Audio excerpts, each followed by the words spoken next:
A 15-minute phone call could save you 15% or more on car insurance. Jack Daniel's Tennessee Whiskey. Nobody makes whiskey like Jack Daniel's. Pennzoil. Not just oil, Pennzoil.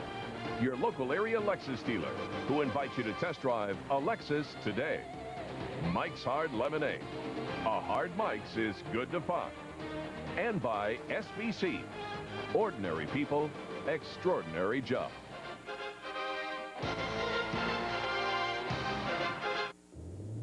One new car out-accelerated, out-handled, and outperformed the competition. Pontiac introduces the new 2004 Grand Prix. Take a drive. Feel the performance that surpassed an entire class of sports sedans. Then get an outstanding value on a 2004 Grand Prix with $1,750 total cash back. See your Chicagoland Pontiac dealer today. Hey, hand me that there, French? Yeah. Oh! What do you think? I got that insurance or something? What? It puts money in your wallet in case you're like flat on your back. Never heard of it. Well, you can get it at work. Get what?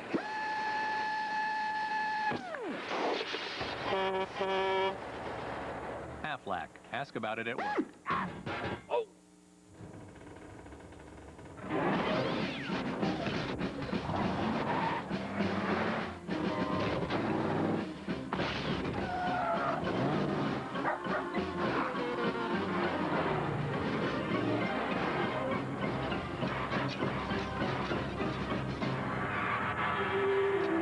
Give your engine what it wants. Pennzoil with time-release protection helps keep engines running stronger, longer. Not just oil, Pennzoil.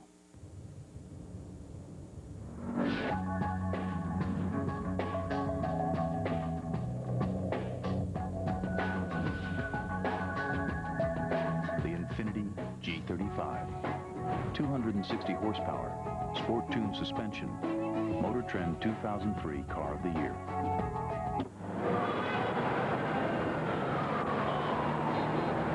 A dream to drive. The Infiniti G35. Another gorgeous afternoon for baseball in sunny San Diego, California. The Cubs go for a series sweep, something they haven't done in this park in about 10 years or so. The Cubs are getting outstanding pitching, some timely hitting. And this afternoon, they'll try to beat right-hander Kevin Jarvis in the series wrap-up. The Cubs enter play today 2.5 games behind the first-place Houston Astros. The Cubs passed the Cardinals in the division standings. And today, this lineup tries to move ever closer to first place as we continue to gain ground out on the West Coast. Kenny Lofton leads off in center field. Ramon Martinez bats in play second. Sammy Sosa hits third in right. Moises Alou is in left. Aramis Ramirez at third. Eric Karros gets his first start of the series. He'll hit sixth. Alex Gonzalez, the shortstop, bats seventh. Paul Bacco eighth, and Carlos Zambrano will pitch and hit ninth. There's a look at Kevin Jarvis. The fastball just average. 5 games before the last time out when he was hammered were very good. And the straight change is decent. Lofton's only seen him one time. But the key to the lineup probably is Sammy Sosa. 4 home runs in 12 at-bats. He's hitting .417. He'll come to bat in the first inning. One reason why Jarvis has been so good, he hasn't allowed a home run in almost 38 innings of work. And he made some headlines the other day. His name was apparently included in a list of players the Padres might send to the Pirates for Giles and Kent. Jarvis wasn't real happy about that and said, I have absolutely no interest in going to Pittsburgh. And there's a base hit to left on an 0-2 pitch. Good start. Cubs look to run here early. The Cubs offense hasn't been in high gear, but I would think today that they are going to hit Jarvis real well and consequently put a lot of runs on the board. Normally when Kenny Lofton gets on, it's a good sign. And this is the changeup. It's a good pitch. Not good enough to retire Lofton. Who's 3 for 9 in the series now and is looking for stolen base number 22 perhaps. Ramon Martinez has swung a very hot bat for the Cubs. He has 6 hits in his last 4 games. A chance to jump in front early in a very lively ballpark. Last time out, Jarvis went 6 1/3 innings, gave up 5 earned runs, and took the defeat against Philadelphia. That interrupted a personal 4-game winning streak.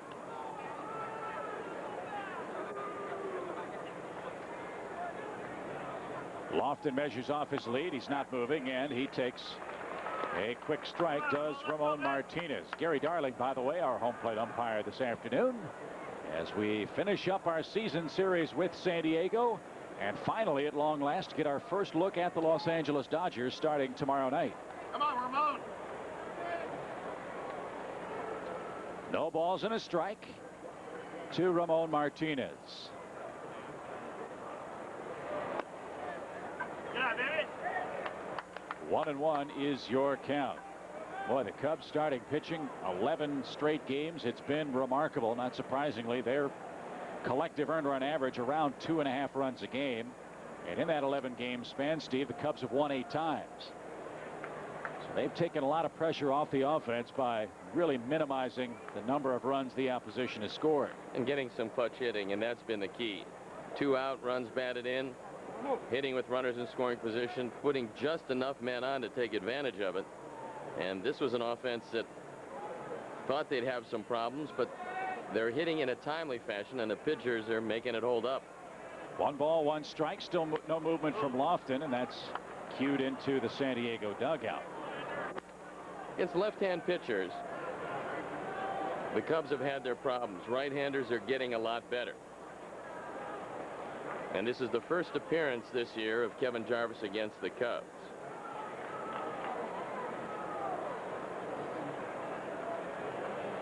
One ball, 2 strikes to Ramon.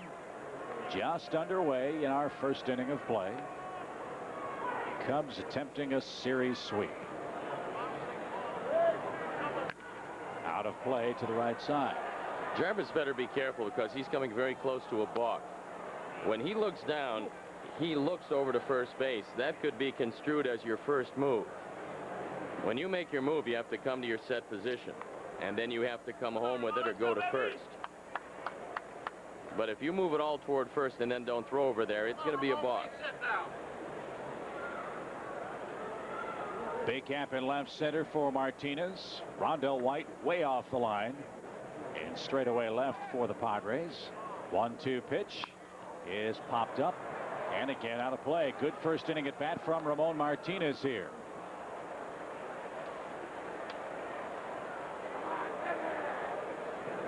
Last night, Kerry Wood picked up his 11th win of the year. Kerry went 7 innings and a third with 10 strikeouts, 4 walks.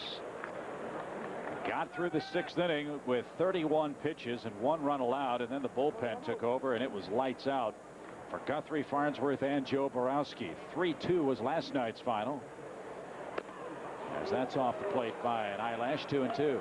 Well, I'm thinking right here, if you want to, this would be the pitch to run Lofton. You figure you're going to see either the changeup or the breaking ball. Both good pitches to run. If you see a 2-2 pitch out, it would be an upset. And Ojeda does have a good arm. Lofton, another half step on that lead over at first. And they chase him back, and he returns standing. Well, I would get another step, because if that's Jarvis's best move, it's not real good, and you know you can get back. If you get back easily standing, then you know you can take a little bigger lead. And Kenny's a great base stealer. 2 balls, 2 strikes. He's going. Great jump, and a breaking ball pulled foul. Had to protect the plate with 2 strikes. And unfortunately for the Cubs, he broke his bat and pulled it out of play. Well, perfect situation. You got the breaking ball you wanted. If that one was out of the zone, there's no way in the world you're going to get Lofton. You see him here. He gets 3 steps before the ball's on the way to the plate. And Ramon pulls it foul down the line. The one thing, if you're Kevin Jarvis, you have to realize you're playing him as an off-field hitter. I mean, Rondell White is so far in the gap in left center that if you throw him the off-speed breaking ball, he takes it down the line. Lofton's going to score easily from first base. Ramon's had a good series. He's knocked in a run in 7 at-bats and has tallied 3 hits. Again, a 2-2 pitch. Lofton a bigger lead, not going this time. And it's rolled foul into the camera well. And this duel continues here in inning number 1. Well, you'd like to see him throw a whole lot of pitches early, and if the Cubs offense can put a lot of pressure on Jarvis early, then you'll get into that bullpen. A bullpen that has been okay late, but like most bullpens has some problems in the middle. San Diego ERA as a staff, 4.90. 2-2 your count. Not moving is Lofton, and that ball is cut on and missed. Martinez finally is retired. He can't advance Kenny Lofton, and now Sammy Sosa hits, and he's the man in the lineup that's hit Jarvis the hardest.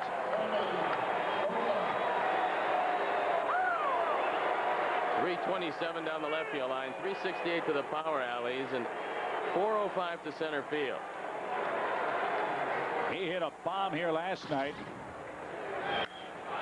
Was it 488? I think it was 448. 448. That's what it was. 448 over the camera position in left center field. It was a no-doubter. Adam Eaton got the ball down where Sammy likes it, and he crushed it. Way upstairs, ball one to Sammy Sosa.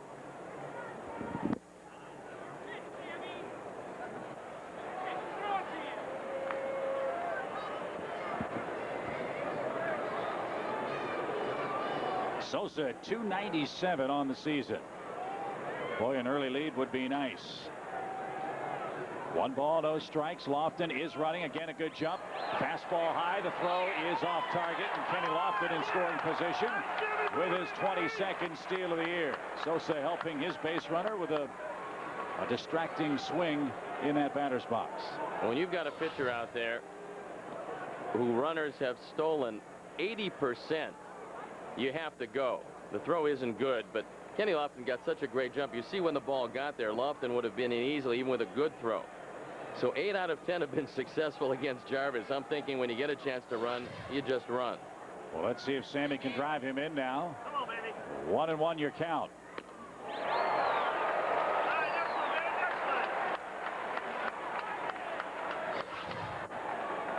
We'll take another look at it. Ojeda wants it inside, and Jarvis makes a mistake. He was real lucky to get away with that. It was over the plate. It was below the belt, and Sammy just swung through it. That particular location is why he's given up 4 home runs and 12 at-bats to Sosa. Let's see if Sammy can shorten up the stroke and make some contact. 1-2 pitch is up and away. It evens up at 2 balls, 2 strikes. Cubs enter play at 58 and 54. This is a club that we've been waiting for 6-7 weeks to start to make a move, start to put together a week and a half of good baseball. They've done that now, and it's paying dividends in the standings, and even more impressively, they've done it away from home. Chopper toward third. That ball is foul, and Sosa stays alive.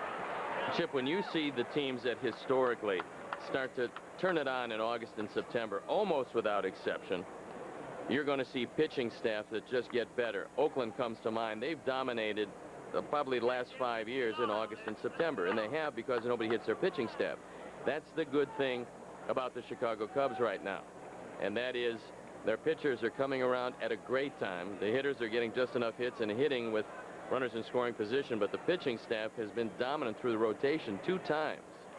2 balls, 2 strikes again to Sammy. Lofton a big lead over at second base, and Sammy shoots that back toward Jerry Coleman and out of play. Well, obviously, baseball is a team game. When your offense scores 5 runs a game, it's going to make good pitching even better. When your starting pitching throws 7 innings consistently, it's going to make a good bullpen even better. And the Cubs are starting to put all of those pieces into place now at a most opportune time. For after this road trip, we got Houston at home. Huge 4-game series. Sammy hits that one off the end of his bat and into center field. Katse is there. And there's out number 2. No chance for Lofton to tag in advance. So a leadoff single, a stolen base. Martinez strikes out. Sosa flies out, and it's up to Moises Alou to put the Cubs in front. We'll take a look at the defense and how they line up behind Kevin Jarvis. It's White, Katse, and Nevin in the outfield, with Burrows, Vasquez, Loretta, and Klesko in the infield. Ojeda behind the plate. And Jarvis 2 outs into the first inning. The man you run on, Rondell White in left field. Run every chance you get. Katse has a pretty good arm for a center fielder. Nevin, a converted catcher and third baseman, has a very good arm in right. Well, here's been one of the Cubs' best hitters with 2 outs this year in men in scoring position, Moises Alou. He's knocked in 70 men all season long. He had a big cut and missed it with strike 1 your count. Moises, 2 hits in the series in 6 tries. We'll try to plate Lofton here in our first inning.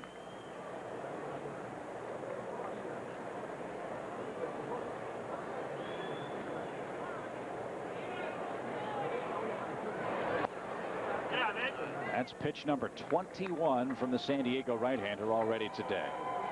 Wear him down early and you'll get into that bullpen where they're really vulnerable.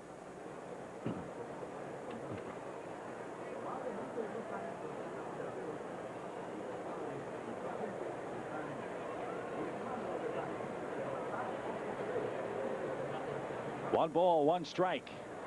Line into right center field. On the run, Nevin. He can't get it. It's over his head and off the wall. Alou comes through again with a big 2-out hit, and the Cubs lead 1-0. Phil Nevin didn't play that ball very well, and you can see the difference in night games and day games. That ball shooting into the gap just took off, and Nevin at first thought he was going to make the play. Now, this is not an indictment of him as a right fielder because he's just learning that position. This is a guy that started out as a catcher. They played him at third. They played him at first. When they put him in left, he got hurt, and now he's come back to help the team, and he's moved to right field. As you can see, he ran straight across, had no chance to get it as it accelerated over his head, and Moises Alou has driven in run number 71. That ties him with Sammy Sosa. And now Aramis Ramirez hits, and you saw Jarvis's reaction on that first replay. As soon as he let that pitch go, he knew he was in trouble.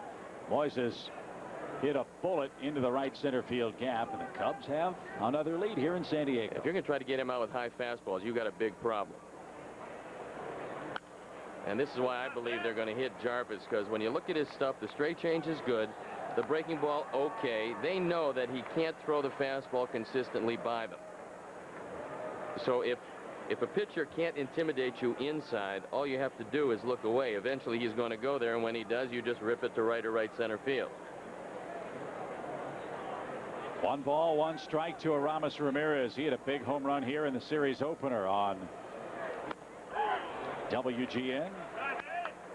Ramirez in the 9th inning gave the Cubs their 2nd and 3rd run of a 3-0 shutout victory for Mark Pryor. Boy, did he throw the ball great. And he's going to pitch on Sunday here on Fox against Kevin Brown in Los Angeles. 1-2 pitch. That one skied to right. Nevin comes creeping in, now drifting back. Glasses gleaming, and he will make the play to retire the side. A run on 2 hits. Cubs by a run as we head to the bottom of our first inning.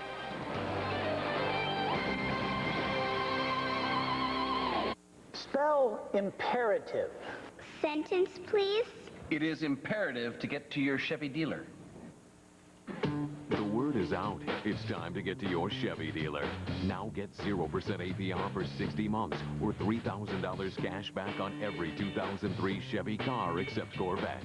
Next word, get to your Chevy dealer immediately. That's more than a word. The judges will allow it.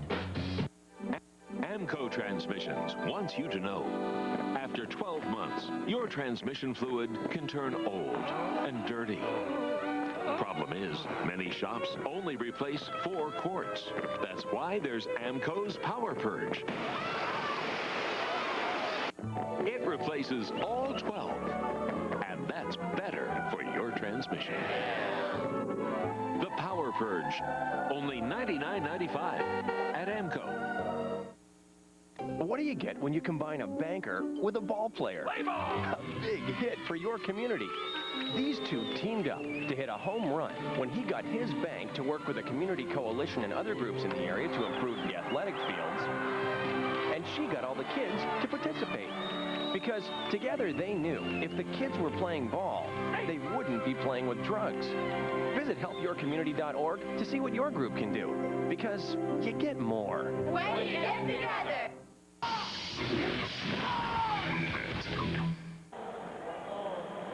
Cubs get a run in the first inning, and to the hill goes the baby bull Carlos Zambrano, seeking his 10th win of the year, and he'll face this San Diego lineup this afternoon. Vasquez, Kotze, and Loretta, the top 3. Phil Nevin is in right. Ryan Klesko slumping in this series. He drops to the number 5 spot. Rondell White hits 6th in left field. Sean Burrows, Ojeda the catcher, and Kevin Jarvis 9th for San Diego. Zambrano on for the 23rd time. The first couple innings are critical for him. He's had an extra day of rest. Normally when you do that, especially a sinker baller, you're a little stronger than you'd want to be. But that was 91 miles an hour. That was a perfect place for him to pitch. He can get it up there 94, 95, but he's most effective 91, 92 early. Vasquez can bunt, and with that in mind, Ramirez in on the grass over at third base. Vasquez has 6 hits against the Cubs pitching staff this year and 17 at bats. He's been the most effective hitter for them. But he does at times have trouble making consistent contact, and we saw that last night. Yeah, especially if you keep it inside. He's not going to do anything with that one. You can tie him up in there. He looks for the ball away. He tries to slap it to left or left center field. That's back to the screen, and this is our final game at Qualcomm Stadium. Next year, of course, the Padres will move into Petco Park, their beautiful new baseball-only facility right downtown on the San Diego waterfront. Not too much longer, and they'll be playing down there, which I understand is going to be a paradise for left-hand hitters. And that's one of the reasons why they want to get Brian Giles, because they're talking about the short porch in right field, much like San Francisco. Then it juts out, and right center is very spacious. It's going to be a beautiful field. It was financed by a bed tax, and they're going to put 4 hotels around it to give the city a pretty good tax base. Right down by the convention center, and that's right down the middle. Vasquez takes strike 3 called. 1 up, 1 down in the home half of inning number 1. That one 94, and Carlos put a little something extra on that. It's a rare pitcher that can pitch with a fastball and make it 2 or 3 different pitches. And Carlos apparently able to do it. That fastball still down, still moving. But instead of the 91 he threw early in the count, he got it up to 94, and I think he surprised him with both location and velocity. Here's Kotze. Speaking of changing speeds, how about the job Kerry Wood did on Kotze last night? In 3-pitch sequence, went from 77 to 85 to 96 mile an hour on successive pitches, all 3 of them different. Well, that was a pitching clinic and how to retire a guy without throwing a waste pitch. And Kerry Wood didn't have to throw too many waste pitches last night because he had terrific stuff. That ball out of play from Kotze, and a terrific defensive outfielder. Not blessed with a great deal of power, and this year not blessed with a great deal of luck either. He's been battling injuries all campaign long for the Pods. Well, he used to be a corner outfielder. As a center fielder, he can help you. And probably would have been traded had he been healthy. Down he goes swinging. 2 up, 2 down. And all these Padres are probably saying to themselves, does anybody on this staff throw the ball 85 miles an hour? Well, you really don't get much of a break anywhere in the rotation, but especially when you go Pryor, Wood, Zambrano. I think when you're a hitter looking ahead, you look at tapes, you look at scouting reports, you know who you're going to face because you probably faced them before. And you can't be real excited about the series. It's impossible. I saw Dave Magadan, who's in his first season as the Padres hitting coach, after the game last night, and he was sitting around just shaking his head, saying the same thing we were just talking about. The staff is just throwing the ball so well right now. I said, Dave, don't take it personally. He said it's hard not to, because our hitters feel like they're better than what they've shown, and you get tired of tipping your cap to the opposition day in and day out. And that's unfortunately for them what they've had to do. Well, they probably are better than what they've shown, but you're talking about 3 extraordinary starters. Matt Clement is throwing the ball as well as he's thrown it all year. Estes has been terrific. Last time out, Cruz was great. You got 6 guys vying for 5 spots, all throwing the ball as well as you can throw it. 1-2, bases clear, and that's out of play by Mark Loretta. And this is a guy hoping to get what for him at his age will be a long-term contract, a 2-year deal. He thinks he can get it done before the Padres go on the road. He loves it here. Who wouldn't? You look around, it's one of the most beautiful cities in the country. Very consistent playing conditions, and they're moving into a new ballpark. 1-2, up the middle, base hit.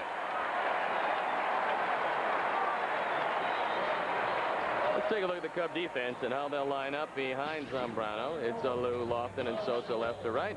Ramirez, Gonzalez, Martinez, and Queiroz in the infield. It's Paul Baco's turn behind the plate. And Carlos on the hill. He's faced the Padres twice during the course of his career.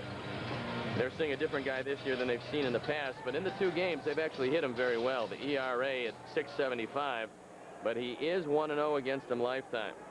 That win came on April 22nd at Wrigley Field. Carlos gave up just 2 runs in 6 innings of work. So now Phil Nevin will try to play all 9 innings today. Nevin got thrown out last night on that real odd check swing. Did he appeal? Did he not appeal play? And it was Gary Darling, today's home plate umpire, who was at first base last night, that ran Nevin out of the game. Well, he's 1 for 2 lifetime against Zambrano. That one was a home run. And Carlos is going to 2-0 against him. Remember, Nevin has tremendous power to right center. Carlos has done a great job of keeping the ball in the ballpark, but today that's going to be a challenge. Only 5 home runs allowed in 144 innings this year, and he's behind 3-0. Well, normally you give your cleanup hitter the 3-0 green light. That doesn't necessarily mean you have to swing. You can't lay it in middle in to Nevin, because he can hit it a long way. Nevin 5th on the all-time Padre home run tote board with 111 of them. Nate Colbert 1st, Hall of Famer Dave Winfield 2nd, Tony Gwynn 3rd, Ken Caminiti 4th. Then it's Nevin and Klesko, whose totals, you figure, as Steve alluded, will rise next season at Petco Park. 3 balls, 2 strikes with 2 outs. Loretta will be moving. Cubs leading 1-0 here in the opening frame in San Diego. Well, I still believe, Chip, and I look at the 135 home runs that Tony Gwynn hit. He could have hit, I'm not saying 500, he could have probably hit 250, maybe 300 home runs. He would have altered his approach at the plate. He was good enough where if he thought he could hit the ball out of the park, he could do that. But he wanted to hit 370, win batting titles, and he could do that also. Not many guys can do both. And I saw Tony Gwynn at times show pretty good power. If he thought you were going to come inside, he would open up and hit it out. More times than not, he took it back up the middle or hit it to left center. 3-2 runner goes, and that one smacked into the seats. Look out, folks. Sun-splashed crowd to the right had their hands up, and everybody appears to be all right. What made Tony Gwynn a perennial batting title contender and most of the time winner was that he was the best 2-strike hitter I think I ever saw. He had the ability to go deeper in the count than anybody because he knew somewhere along the line the pitcher would make a mistake and he'd put the bat on the ball. You couldn't strike him out. And consequently got a lot of hits. 3-2 pitch is pulled out of play. What I remember about Gwynn is there are a lot of guys who've played this game that get their hits, hit their home runs off teams' 3rd, 4th, and 5th starters. Tony Gwynn, against guys that are going to the Hall of Fame, also was a 300-plus hitter. Yeah, I think he hit about 480 against Greg Maddux. Not bad. A face-high fastball here after Nevin looking at low pitches will probably get him out. 3-2, Loretta moving, and that's exactly what happened. Stoney, good call. Zambrano strikes out the side in the first. He allows the 1 base hit to Loretta, and he leads it heading to inning number 2.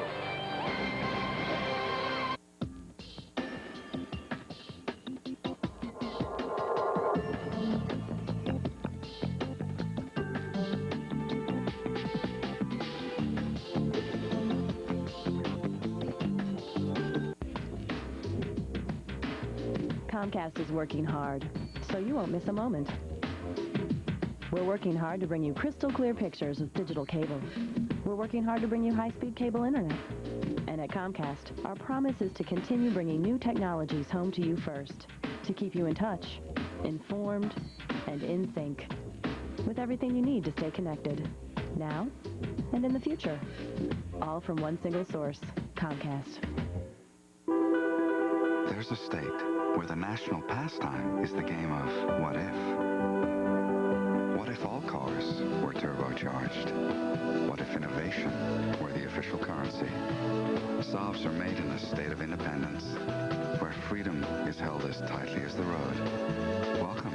The Saab 9.3 Linear Sports Sedan, available during the Every Day is Independence Day summer sales event for as low as $299 a month. Introducing Bank of America's new Mini Visa credit card. Is that really a credit card? Hey, that's a cute card. Thanks. It's really small, really easy, Wow, what a great little card. and really secure, with total security protection. Qué bonita tarjeta. So now, when you get our card for your wallet, there's a mini card for your keychain. What a great little card. Only from Bank of America. Higher standards.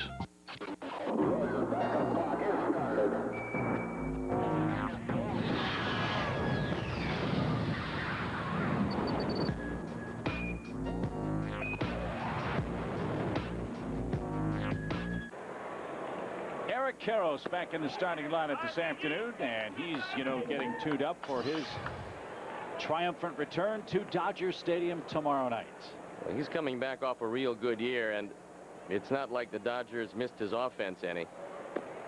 They're having a real tough time scoring runs, and they're trying to do whatever they can do, but losing Grzelcyk and Karros with the kind of years they've had, Grzelcyk, as you know, unable to play with a broken hand, hitting .305, Karros hitting .316. Dodgers might have been able to find a place for them. That ball skied into center field, tailing away from Kotsay, but he had a terrific jump. And Eric is retired for out number 1. Big road trip continues for the Cubs. Then we're home against the Houston Astros starting next Monday, and we invite you to keep cool as the season heats up. Sports your summer threads. Get your caps, jerseys, shirts, and more at Cubs.com for all things baseball. Stoney talking with the fine Vice President of Broadcasting and Marketing for the Cubs. There are a few select dates on that graphic for Cubs fans to avail themselves of good baseball at Wrigley Field in Chicago. Would that same fine Vice President be John McDonough, or are we talking about somebody else? That depends on if he's got freebies for us. Depends on the day? No question about it. Okay. That split doubleheader, the 12 o'clock game, which isn't on your schedule, is one of the days you can look for, and the Cubs are entertaining the Cardinals. That ball pulled toward third. Burrows will handle the shot from Gonzalez. 2 up, 2 down. Also the Milwaukee series that you saw on your screen. There are some seats available for that as well. Dusty Baker earned a pretty nice honor. MLB's Manager's Move of the Week award by pinch hitting Troy O'Leary. And because Dusty won that, $1,000 will be given in Dusty Baker's name to University of Chicago Weiss Memorial Hospital, a provider of education and information on prostate cancer risk factors in the Chicago area. And he beat out a couple of pretty good managers who made some good moves, but Dusty got the nod, and that program is a wonderful program. When you beat out Joe Torre and Bobby Cox, I'm thinking you did a pretty good job. So the move of the week, taking a swing against prostate cancer campaign, this time goes to Dusty Baker. With a little help from Troy O'Leary, that double came in handy. Paul Bacco down 2 quick strikes with the bases empty in our second inning of play. Gorgeous afternoon in San Diego. Our final visit to Qualcomm, and the Cubs looking good early behind Carlos Zambrano. Well, you'd love to see Paul Bacco keep this inning alive for Boom Boom Zambrano, who's homered from both sides of the plate. However, the left-handed home run that he hit in Houston a little more dramatic than the first right-handed home run. Is there an award for the bad move of the week? Because certainly Wade Miller's 0-2 curveball would qualify as one of them. I would say bad pitch of the year, or bad selection, or bad thought process. But when you're having a good year, and the Cubs are, you're going to have some folks making mistakes against you, and then you take advantage of it. Down goes Paul. There's that Jarvis changeup. He has his second strikeout, and he trails it 1-0 in the middle of inning number 2. Any way you want it, that's the way you need it. Any way you want it. You want 0 for 60 or 3,500 cash back on Taurus? Now, during the Ford authorized clearance, you've got it. Right now, get 0% financing or 3,500 cash back on Taurus when financed through Ford Credit. And now, current Ford owners get 0 for 60 plus 1,500 cash back. You want it? Then look again to your local Ford store. Any way you want it, that's the way you need it. Any way you want it. 1, 2, birthday, 3, 4, birthday.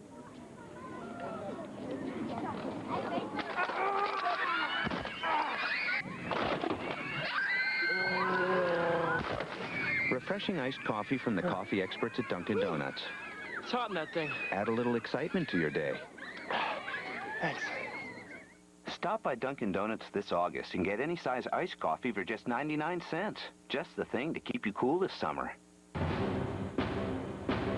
Frank Thomas and the Sox offensive firepower will be ready for this showdown when the Oakland A's bring their powerful pitching staff to the South Side. White Sox, A's, Saturday at 5:30 on Fox Sports Net.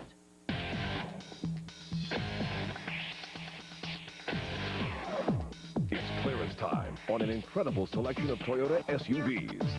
The time is right for the smooth-riding Highlander, which IntelliChoice rated the highest MPG in its class. You'll want to drive away in the spacious Highlander. Also, an IntelliChoice Best Overall Value of the Year. It only happens once a year. Toyota time. The time is now.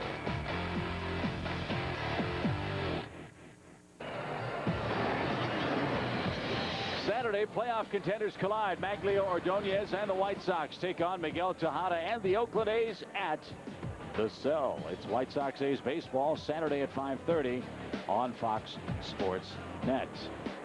Klesko, White, and Burrows coming up in the San Diego second inning.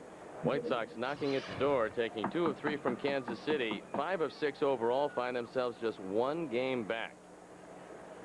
Yet they're working out for them with Oakland. That's a team that's pitching unbelievably well. And whether they run down Seattle or not, I think Boston has to be a little worried also. Oakland 3 games in back of Seattle. Oakland's won 3 in a row. Boston's won 3 in a row. Back up the middle and into center field by Ryan Klesko. That's his first base hit of the series. And the Padres need to get him swinging the bat well. He came into this game in a 5-for-38 slump. He told us before this series that he was really struggling. And that time he had pretty good plate coverage. He took that ball away and hit it right back up the middle. One thing to bear in mind about this infield here in San Diego, it's one of the fastest in the league. It almost feels like an artificial surface. And if you're not ready, that ball can eat you up. This, by the way, is an inviting double play target because White's had some leg problems. And there it is. First pitch ground ball to short. 1 at second. Easy turn at first. The sinker works. A tailor-made 6-4-3 double play clears the bases. That's what will separate Carlos Zambrano from a lot of other young pitchers. Because he throws heavy sinkers, he can get himself into a problem and get himself out by throwing the double play ground ball. Now, this ball appears to be right down the middle. However, it has late movement, which is one of the things that he's had since donning a professional uniform. That's something you really can't teach. Zambrano does it naturally, and at 22, his future is unlimited. So that's 17 double play balls with that heavy sinker, and now Sean Burrows looks at a quick strike. Second on the team in hits behind Mark Loretta's 132. Burrows with 102 entering play today. Well, eventually I think Burrows is going to be a run producer. Right now 44 runs batted in, not much to write home about, but he's very young. He's getting better. His batting average has been in the 280s, 290s. But he's a left-hand hitter who can play third base. Yeah, he's one of the rare breed of young left-handers who eventually will figure it out and I think hit for power. Right now, Chip, he's almost a little like Hee-Seop Choi in that you can throw the ball inside and throw it by him. He can't get the arms out, and he doesn't know how to combat that pitch quite yet. That's part of the learning curve, and you figure Burrows will make the adjustment. Choi of late's been swinging a much better bat for the Cubs. And everybody came to Kevin Towers, and they mentioned 2 names. Oliver Perez, a talented young left-hander, and Sean Burrows, to which Kevin Towers said, I think that's the end of the conversation. High fly down the left field line. Long run for Alou, and that ball slices into the San Diego bullpen. We had a good look at the shooter out there. Rod Beck, 15 for 15 in save situations. And talking to a lot of the Padre people, they say he goes out there, he throws the ball 82 miles an hour. Somewhat amazingly, he's able to leave guys standing there looking at strike 3, and the fastball might top out at 83 miles an hour. But he has such great presence out there, and his stuff is surprising. He throws it around the plate, and for him, it's worked out, and we're very happy for that. He's quite a guy. No question. No question. He is fearless. So is Zambrano. That's his 4th strikeout already. The Padres continue to flip the bat and helmet away in frustration as the Cubs maintain a 1-run lead. Announcing the best price of the year on the award-winning Mercury Sable GS. Under 17 grand during the Lincoln Mercury Anniversary Clearance. A great price that comes with great features. Remote keyless entry, fingertip speed control, and power everything. And now drive Sable for around $16,988 after $2,500 cash back. Plus, get an additional $1,000 with Ford credit financing. It's one anniversary you don't want to miss. Sable GS around $16,988. See your local Lincoln Mercury dealer now. This copyrighted telecast is presented by authority of the Chicago Cubs and may not be reproduced or retransmitted in any form without the express written consent of the Chicago Cubs. So are you guys doing anything fun this summer? Like dial-up? Imagine if everything just suddenly quit. Yeah, they always get excited when they see their grandparents and they get to...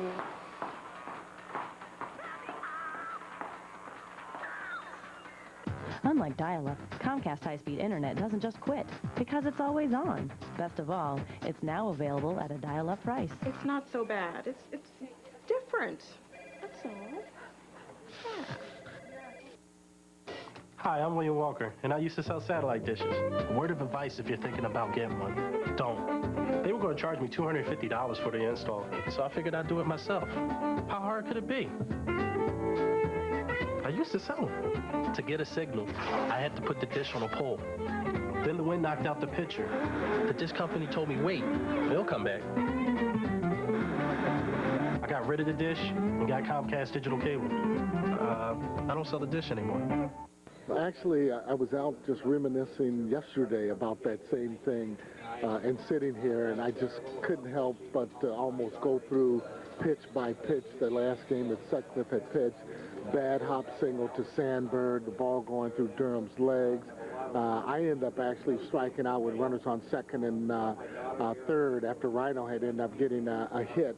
And the very next year, off of Goose Gossage, I hit the ball out of the ballpark, and I can remember running around the bases saying, oh, man, just one at bat too late. So that kind of really sticks out in my mind in '84. That's why now there's some unfinished business, and I hope I'm able to do it now in a coach's uniform. Well, that play was a terrific play. A chopper in the infield, and Klesko could only do one thing with it. He had to get it to Jarvis and trust that he could actually get to the bag as Carlos hits it off the plate, and he hustles down the line. This is a tough play to make. And Jarvis touches the bag with his hand. Did he have the ball in his hand, though, is the question. Don't have to. Not at first.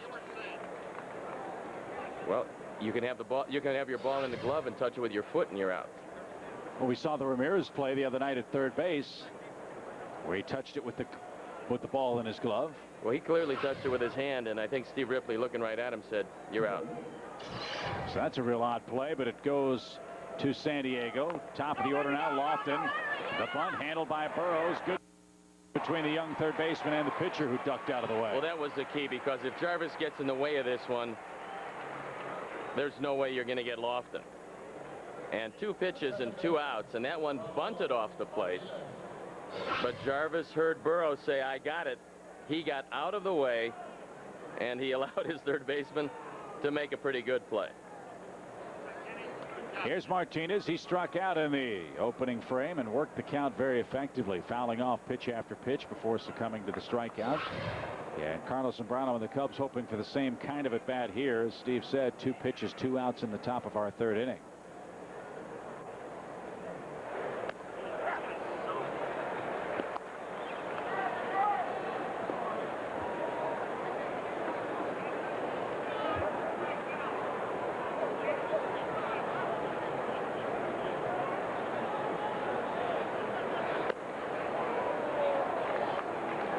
Strike 1 to Ramon.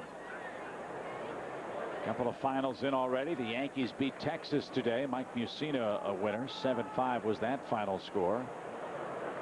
Most of the other action in baseball is going to take place a little later. There's a looping line drive over short. That'll bring up Sosa with 2 outs and a man aboard. Big at bat by Ramon Martinez, and he's had a lot of them this year, but the reason is that Sosa has been the one Cub that's just crushed Jarvis. So although he got him out, getting the ball off the end of the bat in the 1st inning, when you have 4 home runs and 13 at-bats against somebody, odds are something good is going to happen.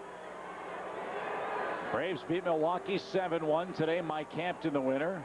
Rockies over the Phillies 4-3. Pirates and Giants tied 5-5 in the 7th. Later on, Mets are in Houston. Steve Traxel and Tim Redding will hook up. I got to believe, Chip, that the Phillies are a little concerned about those pesky Marlins, who now are just 1 game back. And speaking of them, they'll be in St. Louis tonight trying to polish off the Cardinals. Beckett versus Tomko. Last night, Dontrell Willis was amazing again. Go Marlins. You bet. Cardinals in 3rd place entering play today. And Sammy launches that out of play for strike 2. A lot like the Cubs, the Marlin pitching staff is starting to come together. And whatever he brought to the team, Jack McKeon has done a terrific job, because that team is very difficult to beat right now, and they're doing it almost exclusively with overpowering starting pitching. I think the acquisition of Urbina, too, has really helped that bullpen. Took a lot of pressure off Looper. No question about it. Detroit beat the A's today 3-2. Jeremy Bonderman beat Zito in that ball game. 3-2 was the final. If you're going to beat Zito, it's going to be 2-1, 3-2, something along that way. And Bonderman will be a terrific pitcher. I know the record is not much, but the Detroit record is atrocious this year. He won 5 games. He's a very young, talented right-handed starter, and he came out of the Oakland system. So a little extra incentive today. 1 ball, 2 strikes to Sammy Sosa in our 3rd inning today. Well, normally Sammy doesn't worry about pulling the ball, especially in this ballpark today. He can hit it out any direction at any time. And Rondell White is playing almost on the track in left field. High fly ball, hammered left center field. Get out the tape measure, folks. Another 2-run homer.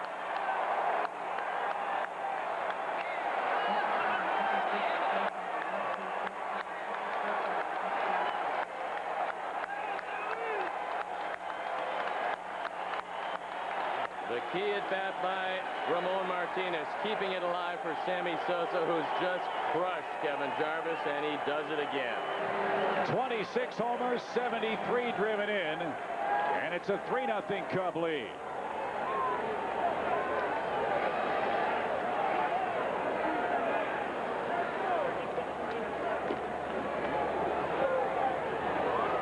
So a 448-foot home run yesterday.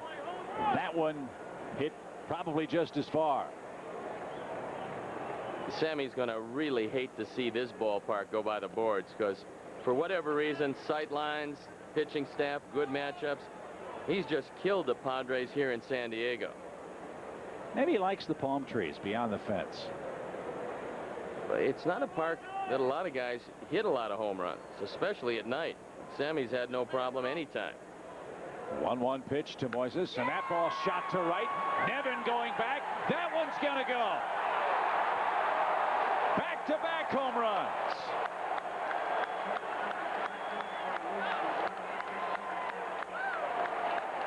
I guess Jarvis didn't figure out in the 1st inning that if you throw high fastballs away to Alou, he's probably going to hurt you. He doubled in a run in the 1st. He hits a homer here, and the Cubs pounding away at Kevin Jarvis. And we speculated this wouldn't be his day, and it's not starting out that way. 3 runs, all of them with 2 outs. In fact, all 4 the Cubs have scored today have come with 2 men retired. Sammy and Alou go back-to-back in the 3rd inning. This is that rolling breaking ball that rolled its way out of the ballpark. And I believe Alou got a high fastball and hit it out in right. What a lively ballpark in the daytime. We'll watch it again. It is high fastball. Somewhat surprising he hit it that hard.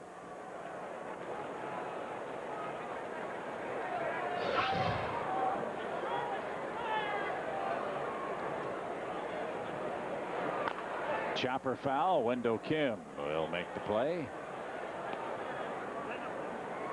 And on his tippy toes, will hand that ball to a fan. Make some friends here in San Diego. That's it. And the back-to-back boys, talking about it, they had 2 different pitches, both equally as effective.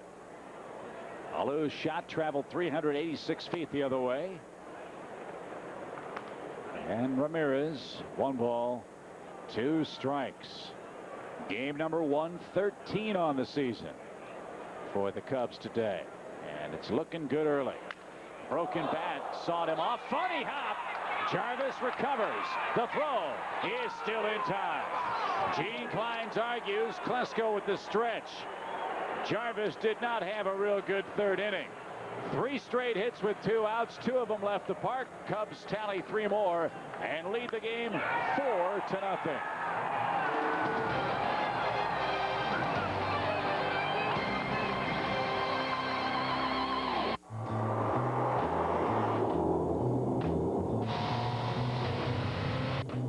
Well, it's a marvelous night for a moon dance with the stars above in the eye. Fantabulous night to make romance. 315 horsepower.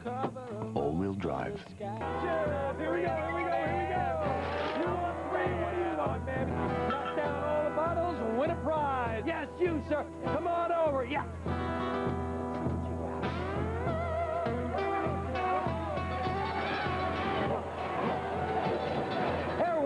Impress the little lady. When the target's refreshment, a hard Mike's is good to find. Give it a try, man. See what you can do. And now with a late-breaking story, here's Suzanne. Thanks, Tom. As the volcano continues to erupt, we take you live to correspondent John Ryland, who's at the scene. John, what's the situation? Suzanne, as you can see behind me, the lava is covering an area of about 2 square miles. It's a bad situation. But I do have good news. What's that, John? I just saved a bunch of money on my car insurance by switching to Geico. Geico. 15 minutes could save you 15% or more on car insurance. Start your Sunday with NASCAR this morning. Get the inside track from the pre-race show that'll have your motor running before the green flag drops. NASCAR this morning on Fox Sports Net. It's 4-0. Cubs have the lead here as we move to the bottom of our 3rd inning. Ojeda, Jarvis, and Vasquez coming up against Carlos Zambrano. With Steve Stone and the future chief executive of the great state of California, the inimitable John Q. Reynolds.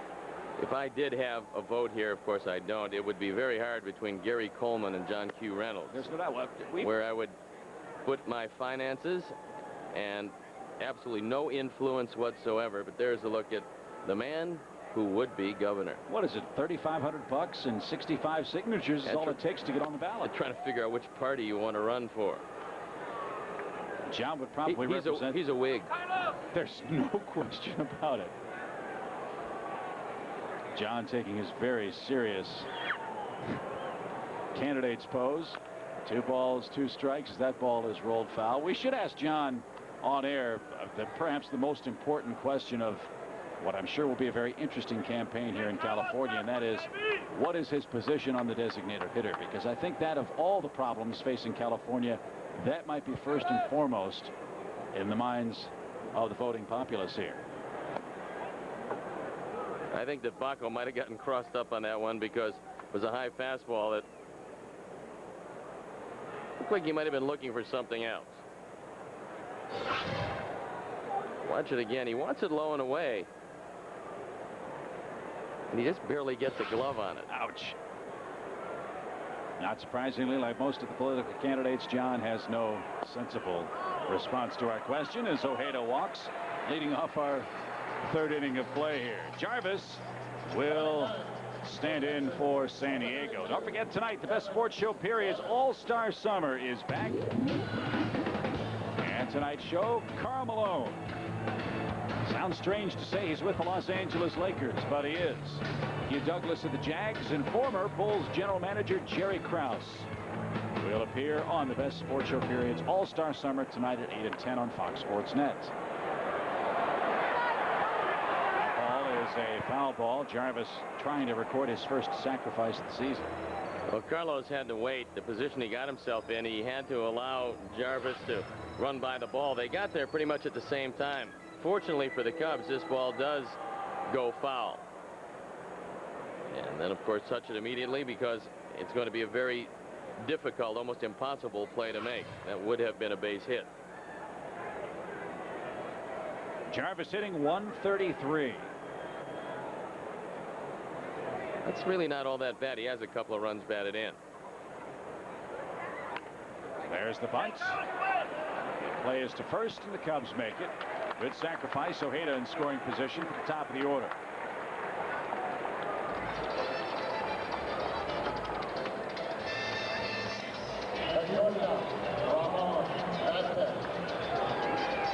Now Vasquez, in a situation where they need base runners, you still can't abandon the idea that he'll bunt his way on. You've got some pretty good hitters coming up. They're down by 4. So your first inclination would be, say, swing away. He doesn't have a whole lot of power, but he is a good bunter. And they need base runners and someone to pop one. Again, the park very lively today. And a quick strike to the shortstop, Ramon Vasquez. He missed over a month with an abdominal problem. And now he's back in there every day and getting a chance to lead off for San Diego. He doesn't have a great deal of range at shortstop. It's hard to have a whole lot of range here because the infield is so quick. If it's not hit a step from you, it usually finds its way by you. But the balance is any fly ball at night usually is going to stay in the ballpark here. Except the one Sammy hit last night. 1 ball, 1 strike. Cubs leading 4-0. 2 hits for San Diego in the game.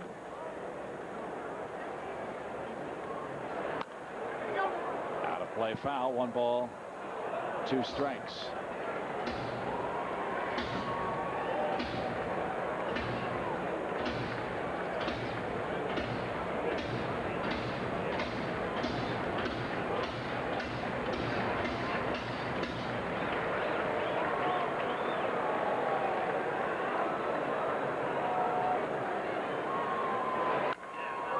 Foul past first.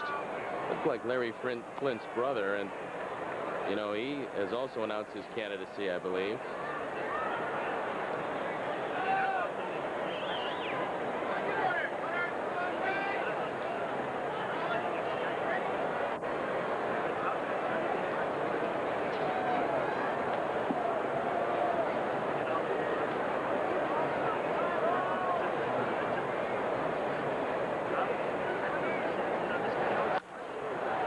Play again.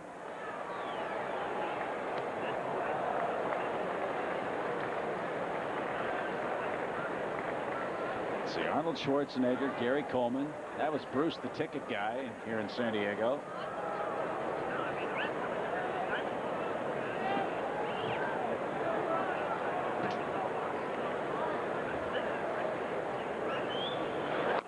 Way upstairs, 2-2. Carlos is trying to get it inside. He knows that if he does, he can throw it by him in there. He took a called third in the first inning.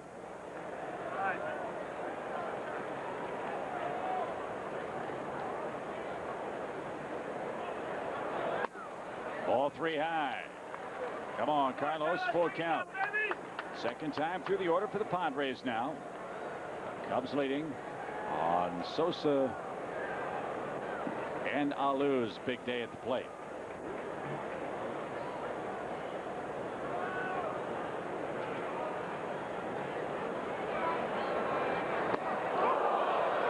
Two walks in the inning. 2 are on with 1 out.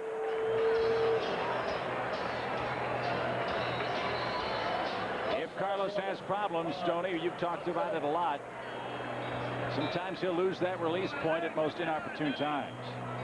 And that sends Larry Rothschild out to the mound to talk with Zambrano about that aforementioned release point. Big advantage that Carlos will have is he can throw the double play ground ball. He did it in the second with Rondell White. Now Kotsay has better speed, and as a left-hander, he gets another step out of the box. He's grounded into only 4 double plays this year and just over 300 at-bats. But with the speedy infield here, and the fact that Vasquez doesn't have great speed at first to break up the double play, if Kotsay hits it on the ground, you'll turn 2. Well, this kid is really an amazing story for the Cubs. If he wins today, he'll have 10 on the year. But what's made him so fun to watch is not so much his ability to get into trouble, which young pitchers are going to do anyway, but the uncanny knack of getting out of it without too much damage being done. Well, he's done a good job of that this year. Now, he's got some problems this inning because it gets real tough after Kotsay with Loretta, Nevin, and Klesko. Base hit to right field by Kotsay. Ojeda, catcher, rounds third, and they throw up the embargo. Sosa's throw was not too good. Fortunately, they stopped the runner at third. They're playing for a big inning with their hottest hitter, Mark Loretta, coming up, and he's singled already today. Bases are loaded with one man out. Well, Rob Piccolo decides not to gamble. He knows the ball is very lively here. He knows that the grass won't hold it up. But he also probably knows that Sammy doesn't throw real well at this stage of his career. And this throw is a floater. It goes well up the line. If you send him, he's going to be safe, but you've got 3, 4, 5 coming up, and Piccolo doesn't want to run himself out of the inning with the middle of the order coming up. So he puts up the stop sign. He knows that Vasquez doesn't have great speed. So worst case scenario, you try to play for the big inning, but a double play still gets you out of it. And Loretta's done that a lot. He's hitting 14 of them this year. He's ahead in the count with no place to go. 1 ball, no strikes. Ojeda at third, Vasquez second, Kotsay at first. San Diego threatening to cut into this 4-run Cub lead. Nevin waits on deck. First the pitch, shot in the right field. Sammy will make the grab. Ball hung up and no tag. Throw back to first. Sails over Karros' head. And that's a big second out recorded by Zambrano. Well, Sammy made a real good play there because what looked like a sinking liner, Sammy cut to the line, and then he got rid of it quickly, and that stopped Vasquez from doing anything. Now, Vasquez thinks this ball's going to fall.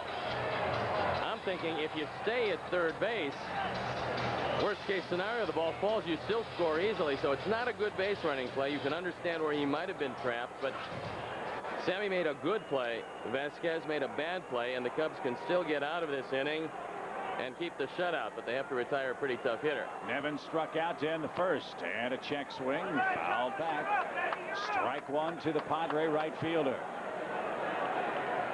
Well, here's that situation we saw Carlos face against the Giants. Remember, he had the bases loaded early in the game and got a soft line drive back off the bat of Barry Bonds. Well, first he got the pop-up from Marquis Grissom, and that was with the infield in. And he was able to make the big pitch, jamming him, and then he kept the ball in on Bonds. That was a critical juncture. The Cubs led by just one lone run. The Giants could have blown it wide open in that inning. Zambrano pitched his way around a couple of very tough hitters. Thought Bonds was out of line with him complaining about Carlos Zambrano getting excited about making that biggest pitch maybe of his life in that particular sequence. 0-2 your count. It's not as if Bonds doesn't sit and celebrate when he hits a home run off of an opposing pitcher, and certainly he's earned that right to do it too, but is respect not a two-way street? Well, there's no doubt that Barry Bonds will go down as one of the greatest players ever to play the game. However, occasionally he will say something that will give you pause. And Zambrano didn't show him up. He was happy to get out of the inning. As he should have been. And so we'll certainly take the side of Carlos Zambrano, and any verbal debate with Mr. Bonds. We'll wait till next year for the playoffs. 1 ball, 2 strikes. Chopped off the plate. Nevin stays alive. Well, they don't play him in the regular season, so to see them again, and you would love to see that, the Cubs would run into them in the playoffs. And then, assuming that the Cubs were comfortable enough as far as the rotation is concerned, they would have to face the big three. And the Giants got Sidney Ponson for just that reason. They can go Ponson, Schmidt, and whoever. And the Cubs will go either Woody, Pryor, Woody, and then Zambrano. Pretty tough matchups. 1-2. Fly ball, center field, should be caught. And again, Houdini gets out of the third inning. Kenny struggles with that ball, but he makes the grab. Padres leave him loaded. It's still a 4-0 Cub lead after 3.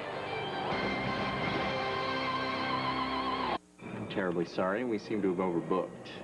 We do have 1 room left that I can give you for the same rate, but it's on a different floor. Pardon? Yeah? Oh, yeah. You never know when an opportunity will turn out golden. Like at the Lexus Golden Opportunity Sales Event. You'll find incredible values on all your favorite Lexus vehicles. Thank you again for being so understanding. And a nice chicken? See your Chicago area Lexus dealer.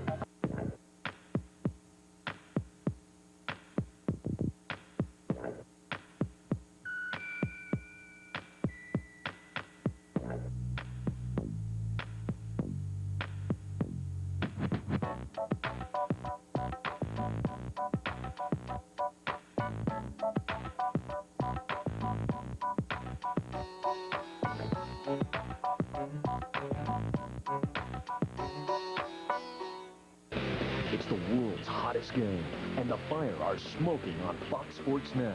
DeMarcus Beasley leads the Chicago Fire against the best the MLS has to offer. Fire Crew, Wednesday at 6:30 on Fox Sports Net. One new car out-accelerated, out-handled, and outperformed the competition. Pontiac introduces the new 2004 Grand Prix. Take a drive. Feel the performance that surpassed an entire class of sports sedans. Then get an outstanding value on a 2004 Grand Prix with $1,750 total cash back. See your Chicagoland Pontiac dealer today. Cubs by 4, heading to inning number 4. Let's look at our Aflac trivia question. 1987, who was the third Padre batter following Marvell Wynn and Tony Gwynn to start the game with 3 straight home runs? Well, that's easy. They got to give us something a little more challenging.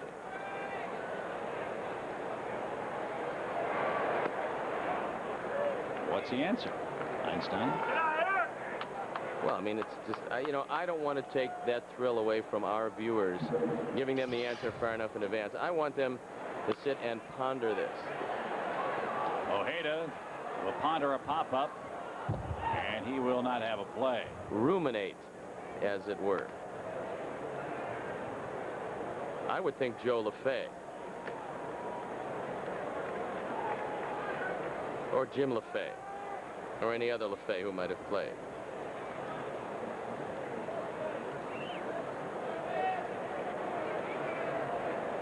One ball, one strike. Base hit by Eric Karros into left field. I would think if you're Bruce Bochy right now, you're starting to get a little concerned about the stuff of Kevin Jarvis, because, quite frankly, it's not too good today. The last time out, he got hit hard by the Phillies. Today, he's getting hit very hard by the Cubs, and the breaking ball isn't breaking real well. And this is why San Diego, if they take on a big contract, they want to send Jarvis to the team with whom they're dealing. He's got a big contract due next season. I think it's in the neighborhood of 4. I'm not quite sure. And for a guy that's 9 under 500 lifetime, that's a guy that you want to include in a deal, because they have some people that other general managers covet. And that's how you make these kind of deals. If you don't want the contract, and they've got some very good young pitching. If you want one of their players, then they package somebody that would be difficult to move on his own. And it's not that Kevin Jarvis hasn't been good, because he's been pretty good for them this year. But they're heading in the direction of very young pitching. They know they're going to spend money. In fact, talking with Bruce Bochy, he said that Kevin Towers has told him, and John Moores met with this team, by the way, before the game last night, and told them that I believe that they're going to increase payroll by as much as $15 to $20 million next year. Well, coincidentally, that seems to be in the neighborhood of the Giles Kendall area. 2 strikes. Down swinging goes Alex. He is now 1 for 10 in this series with 6 strikeouts in the number 7 spot in the batting order. We'll assess the chances of San Diego pulling off that trade, number 1, and 2, how high a risk are they going to play with if they don't get it done before the end of the season, because I know if Giles and Kendall are out there, there will be a whole lot of other teams competing with the Padres for those 2 players' services. I don't think that many, because of the Kendall contract and the $42 million he's owed. Well, if you're to believe, as Baco lays down a bunt, and he will leg it out. Bunt single, 2 on with 1 out.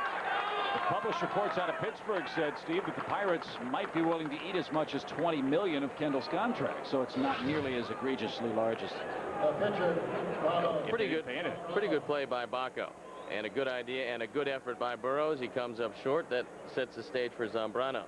The key, Chip, is that the one name they mentioned was Oliver Perez, and at the end Kevin Towers said, don't want to hear about that one.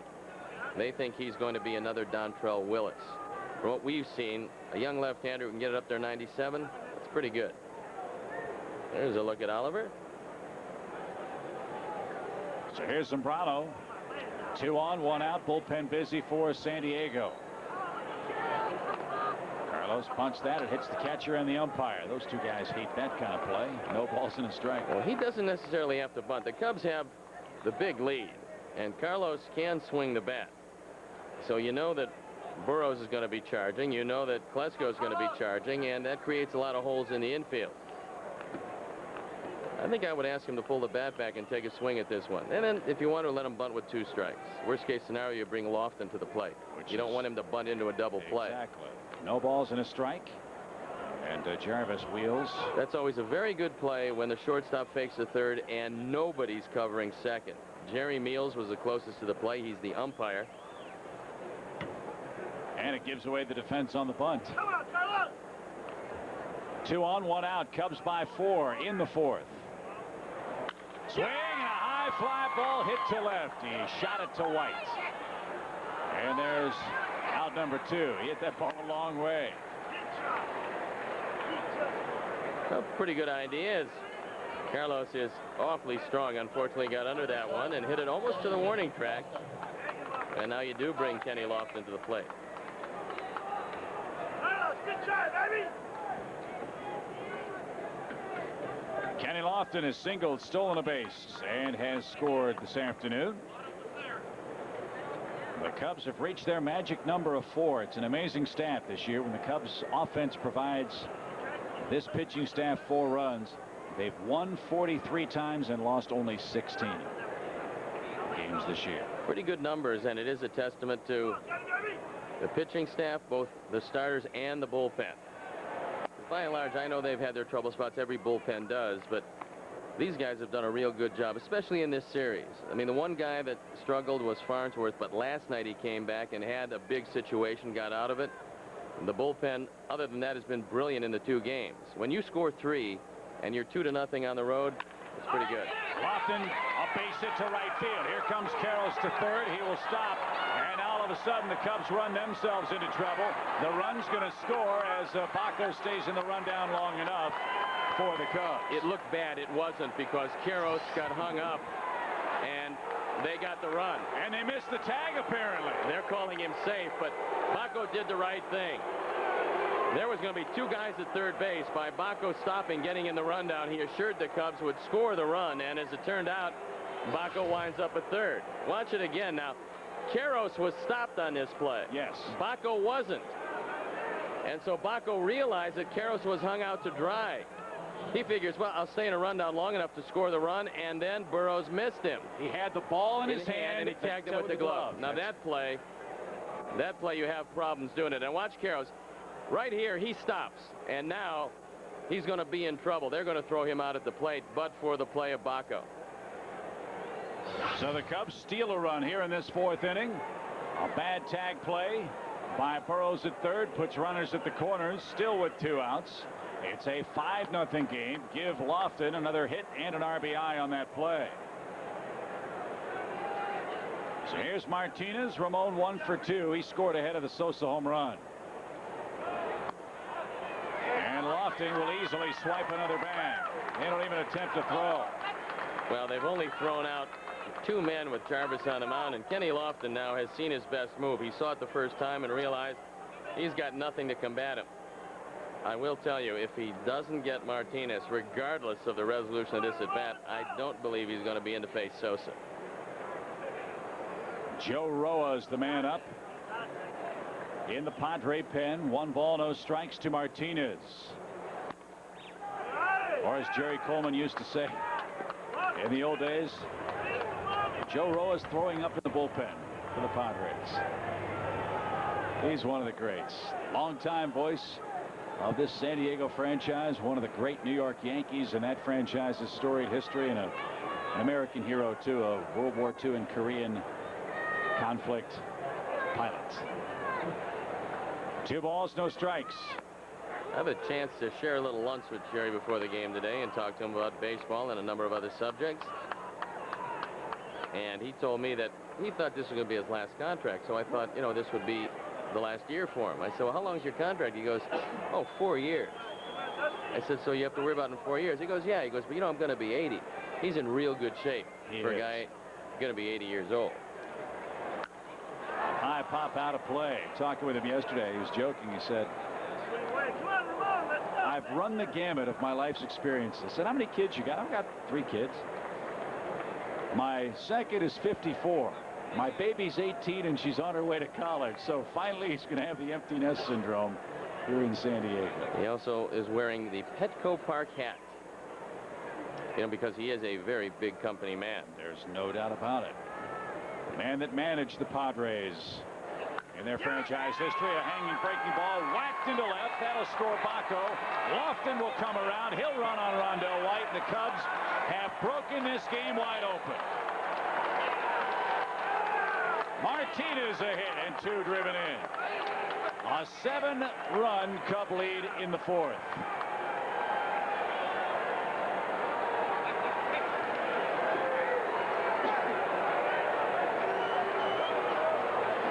I think Bruce has seen just about enough. Wasn't the best day for Kevin Jarvis. He's going to be charged with 7 on 9 hits. He's responsible for Martinez at first. And the Cubs have a big lead in a game where they could use a bit of a laugher heading into Los Angeles. So Jarvis will leave, Roa will enter, and we will step out.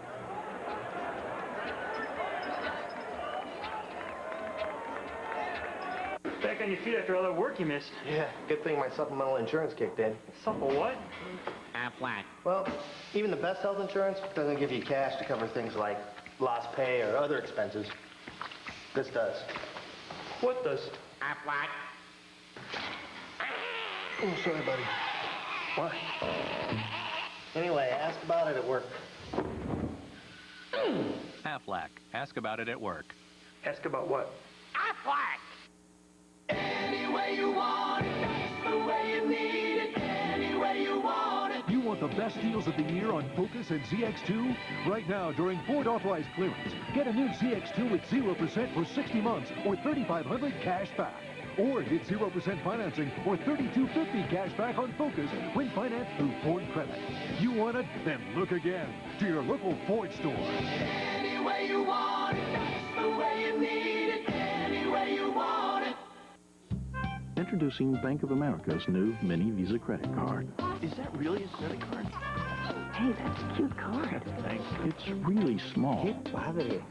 Really easy. Wow, what a great little card. And really secure.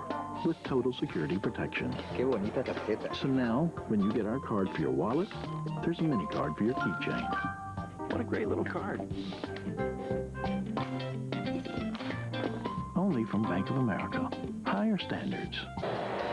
Well, Kevin Jarvis, today's San Diego starter, had not allowed a home run in about 39 innings. The Cubs, Sammy Sosa and Moises Alou took care of that in the 3rd.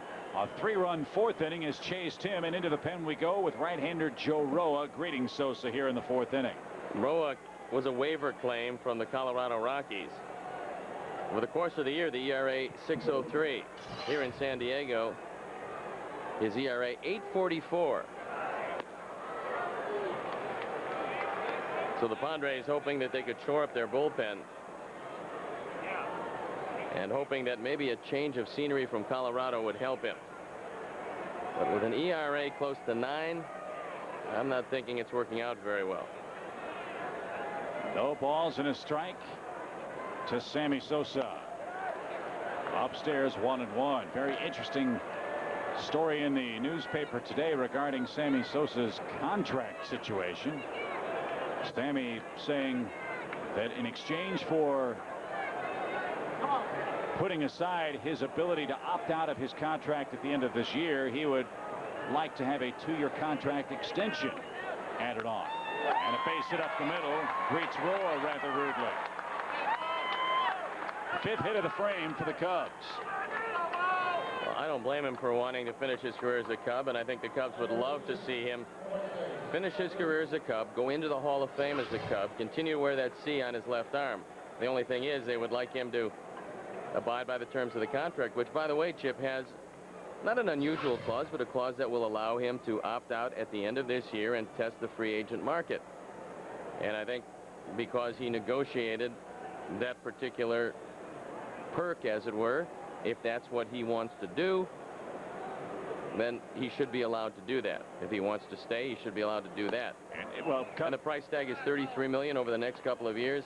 Sammy has, let's face it, earned every penny of that because he's one of the game's true superstars. He's been wonderful here. If he wants to explore free agency, I guess, you know, there's no way in the world contractually that you can stop him.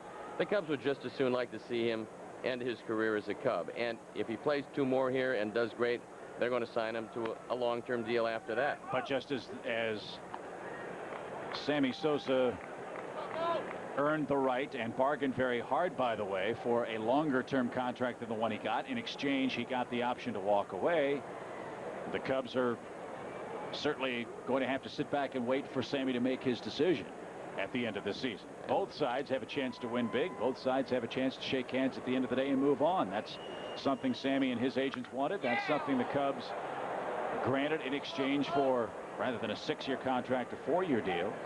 And that's exactly what Andy McPhail said. Quote, Sammy's group negotiated very hard for a player option, and it's there at their discretion. They bargained for it. It's up to them to decide what they will do at the end of the year. And so, as you read Mike Kiley's column in the Sun-Times, in all likelihood, Sammy's not going to get the 2-year extension. If he decides to stay, great. If he decides to leave, that's something for which he bargained and something he asked for and has the right to use. 2 balls, 2 strikes to Moises Alou. Big inning for the Cubs. 3 runs are in, and a rare 7-run outburst for the Cub offense today. They are peaking out west. Well, as difficult as it was for Mark Pryor as far as making great pitches because it was a close game, same thing with Kerry Wood in the bullpen. Today, it's never easy, but today's a little easier. You have to guard against complacency because it's still early in this game, and this is still a pretty good lineup. But normally when you get a team that is going to finish up the track, and the Padres are going to do that, if you get and jump on them this early with this many runs, you're usually in very good shape. Cubs trying to sweep them here for the first time since late June 1993. And Alou needs to get in the batter's box, says Gary Darling. Well, I think that Rowe was taking a long time, and Moises said, well, I'll stand up here, but I'm not going to stand up here forever. Decide what pitch you want to throw. You don't have that many, and throw it. 2 balls, 2 strikes. Off his thumbs and out of play back toward us. We'll be heading up to Los Angeles. Might catch the Dodger game tonight. Reds are in Los Angeles. Paul Wilson and Hideo Nomo tonight.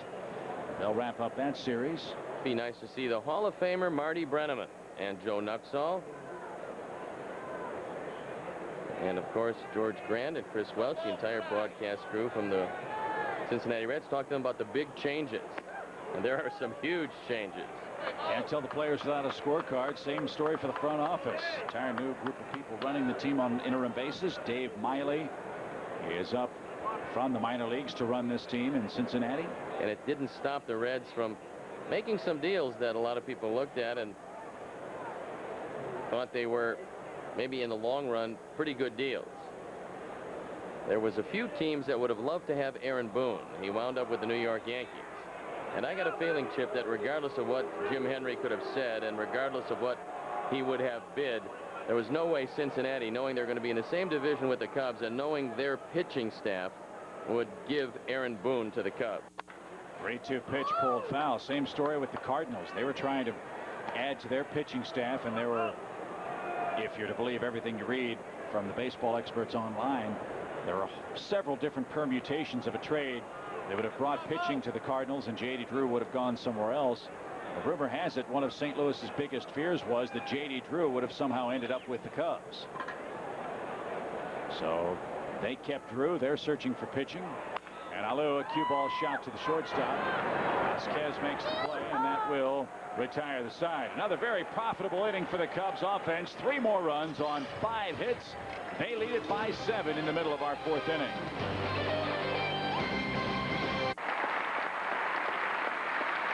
At the count of 3, you're going to be a chicken. 1. Is this dangerous? No, you don't even need that insurance. too. What insurance? If you're sick, you miss work, they pay you cash. 3, you're a chicken.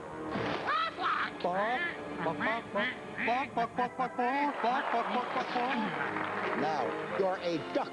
Aflac. Ask about it at work. Aflac.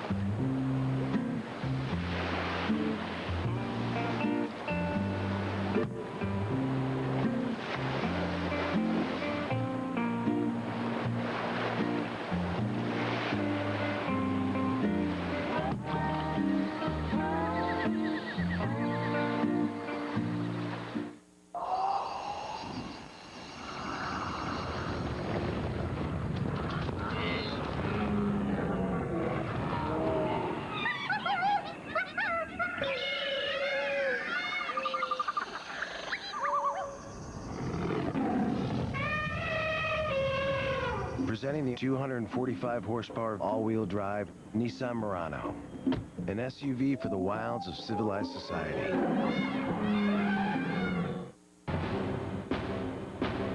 Frank Thomas and the Sox offensive firepower will be ready for this showdown when the Oakland A's bring their powerful pitching staff to the South Side. White Sox, A's, Saturday at 5:30 on Fox Sports Net. Time to revisit our Aflac trivia question. In 1987, the Padres had 3 players homer in a row. Marvell Wynn, Tony Gwynn. Who was the other San Diegan to touch 'em all?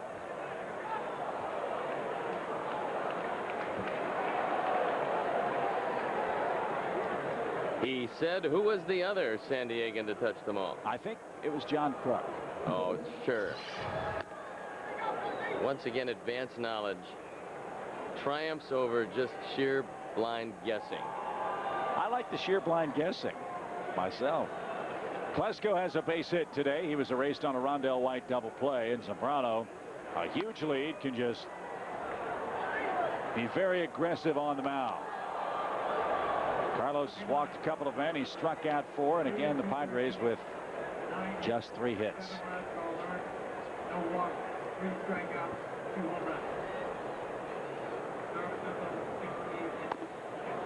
High and tight, 1 ball, 2 strikes. Rough day for Jarvis. 7 earned runs allowed today.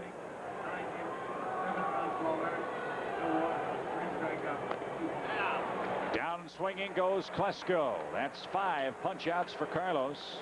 And he's on his way to win number 10 this afternoon. Here's White. You throw high fastballs to Ryan Klesko, are usually going to be in pretty good shape, and Carlos went upstairs to get him. Difference between the 4-seamer and the 2-seamer. The 2-seamer is the one that sinks. The 4-seamer is the one that stays up and normally is a 94 range. Well, when you think of guys the Cubs have brought up from the minor leagues or signed as a free agent or acquired in a trade, I don't think you could have dreamed up a better guy to pitch half of his starts at Wrigley Field than the man you're looking at here in San Diego for the Cubs, Carlos Zambrano. Well, he's got the stuff to pitch anywhere. If you throw sinkers, you keep the ball in the ballpark, you're going to be successful any place. The only place that would give you problems is the thing that's becoming a vanishing breed, and that's the artificial surface. You give up a lot of ground balls on a lightning fast surface, and sometimes you're your own worst enemy. But more times than not, throw ground balls, and you're going to be in great shape. 2 balls, 2 strikes to Rondell White, one of the game's real good guys. We wish him all the best after we leave town, and it's good to see him healthy and swinging the bat well this season. And a real defensive swing. He was trying to get out of the way. That's 6 strikeouts for Carlos. 2 up, 2 down in the 4th. Zambrano stuff is just overwhelming. You see him go to the high fastball again, a good spot for it. When you throw sinker after sinker after sinker, you get a hitter with a certain eye level. He keeps on looking down, and suddenly you pop the fastball up. You have no chance. That's what has made Kerry Wood a little better this year, and certainly that's what characterizes all the performances of Mark Pryor. He'll stay down. When he gets ahead, he'll throw a face-high fastball and wipe you out, like right there. What percentage of a pitcher's strikeouts, or I should say outs, come out of the strike zone. I mean, that's maybe what fans think. He's not throwing enough strikes. Sometimes you can throw too many, can't you? Well, if you get ahead, that's where you want to get a hitter out of the strike zone. That's usually considered a pitcher's pitch. You can't really use that pitch when you're behind the hitter, and it goes back to a very simple key to all pitchers. Throw strike one. Get ahead of the hitter. When you do that, you can throw it right there, stay out of the zone, or in the case of Kerry Wood, Mark Pryor, Matt Clement, to a certain extent Sean Estes, throw the breaking ball in the dirt. If you're ahead of the hitter, you strike him out. But getting guys out of the strike zone is the art of pitching. If you have to throw them all strikes and get them out, normally you have some problems. And as a young pitcher, I would imagine it takes a whole lot of confidence and maturity to understand that at the age that Zambrano is toiling for the Cubs. Again, he strikes out the side. Again, Burroughs flips his hat away in disgust. 7 punch-outs and a 7-run lead. One a day for the Cubs today so far. The Hyundai Sonata, ranked most appealing entry midsize car. More standard features than a Toyota Camry LE, including a V6 engine. All for over $2,100 less. Add in America's best warranty, 10 years, 100,000 miles, and you win. Test drive the Hyundai Sonata, starting at just $15,839 at your Hyundai dealer. Hurry into the Hyundai winning season clearance and get $1,000 cash back or 0% APR through August 31st. Hey, you don't have to do that anymore, remember? I organized everything. My channels, the ones we watch together, and all your channels. Wow. Thanks, hon. The Interactive Program Guide, a better way to surf. Another way Comcast Digital Cable makes life a little cooler.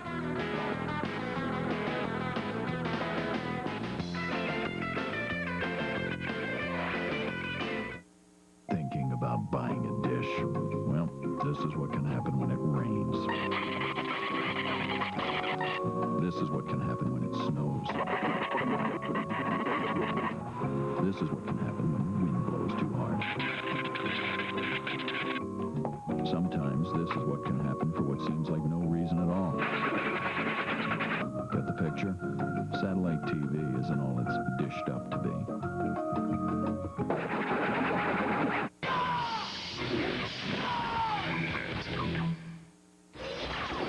I'm Gail Fisher inside the Fox Sports Net newsroom with this Pontiac in-game update, and we are scoreboard watching in the NL Central. So what are the Stros and Cards doing today? Well, Houston hosts the Mets in the series finale. Steve Traxel versus Tim Redding, a 7:05 start there.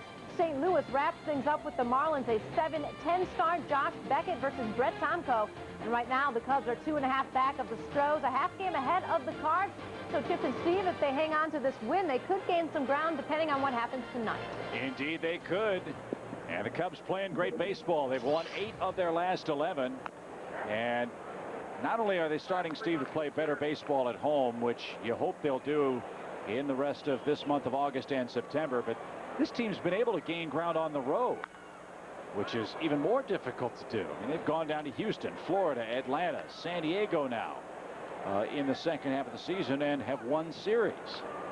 Well, since the break, and Dusty Baker knew this as well as anybody, he knew his team was going to run into some very good baseball teams, and they had to come out of the All-Star break and not experience any letdown at all.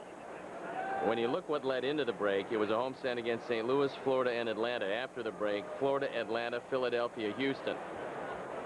And then you got San Francisco at home, Arizona at home, before you got a team that was down here in San Diego. So the Cubs went through a stretch of 38 games where 35 of those games were against teams at that point with better records than they had. They're emerging from that particular stretch in real good shape and seemingly going straight up. Another hit. Boy, it's contagious, is it not? 11 Cub hits on the day. There's the first by Ramirez, who's starting to swing a much more potent bat. The Cubs knew this would be a critical road trip, as when you're in a race in August, I mean, saying that a critical road trip every game is critical to you. You've got to win them most of the time. The Cubs are doing that. You just try to take 2 of 3. That's the goal. Win every series you can. Keep putting consistent games together, because Houston comes to town for a big 4-game series. And then you have the Dodgers. and then you go to Houston for 3, and you go to Arizona, very much alive in the wild card. And now with Schilling and Johnson throwing real well, and not a lot of people have heard about Brandon Webb. He's got a chance for Rookie of the Year. He's been terrific. Yeah, that's going to be a whale of a road trip for the Cubs. What is it, Houston or Arizona, Houston, St. Louis? Houston, Arizona. You finish up with St. Louis. Tough trip. But the way the Cubs are playing, it really doesn't matter. You want to play the good teams when you're playing well. 1 ball, 2 strikes to Eric Karros. They got him and Mark Grudzielanek December 4th for Todd Hundley and Chad Hermanson. Todd's still not active for Los Angeles, but after some back surgery, he is starting to swing the bat off the tee for LA. We won't see him in active play in the series coming up, nor do you figure to see Fred McGriff, who is starting to do some zigzag work as he's coming off some knee problems. We'll run into Ricky Henderson, Jeremy Burnitz, Robin Ventura, and Kevin Brown this coming weekend. That ball hit a mile into left field. Back goes Rondell White, and Eric Karros hits a 2-run homer. The Cubs are pounding away today. The park is very much alive. It's now a 9-0 Cub lead.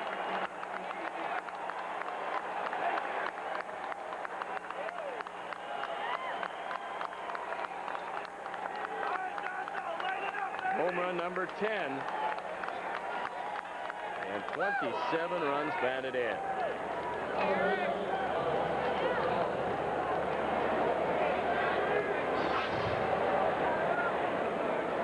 All you have to do is get it up in the air during the daytime, and the ball will just rocket out of the ballpark. The Cubs have broken out the long ball today, and they're hammering this Padre pitching staff. 280th career home run for Eric Karros.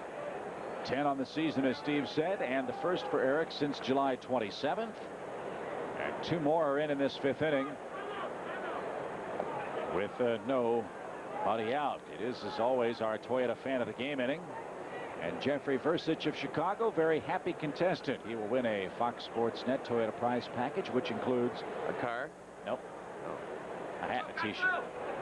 Maybe a car brochure. Does that count? I just think maybe they'll surprise one of those lucky fans during the inning and give them your car. If Don Graham is buying, I think we should give away a car again. 1 ball, 1 strike. A ball low, 2 balls, and a strike. You know, for Eric Karros, it's got to be emotional going back to Los Angeles. And what he told reporters was, look, guys, if you're looking for anything controversial, I'm not going to give it to you. They were a wonderful organization to me. They brought me to the major leagues. I had a wonderful career there. And he left on good terms. Alex hits that ball to Nevin and right.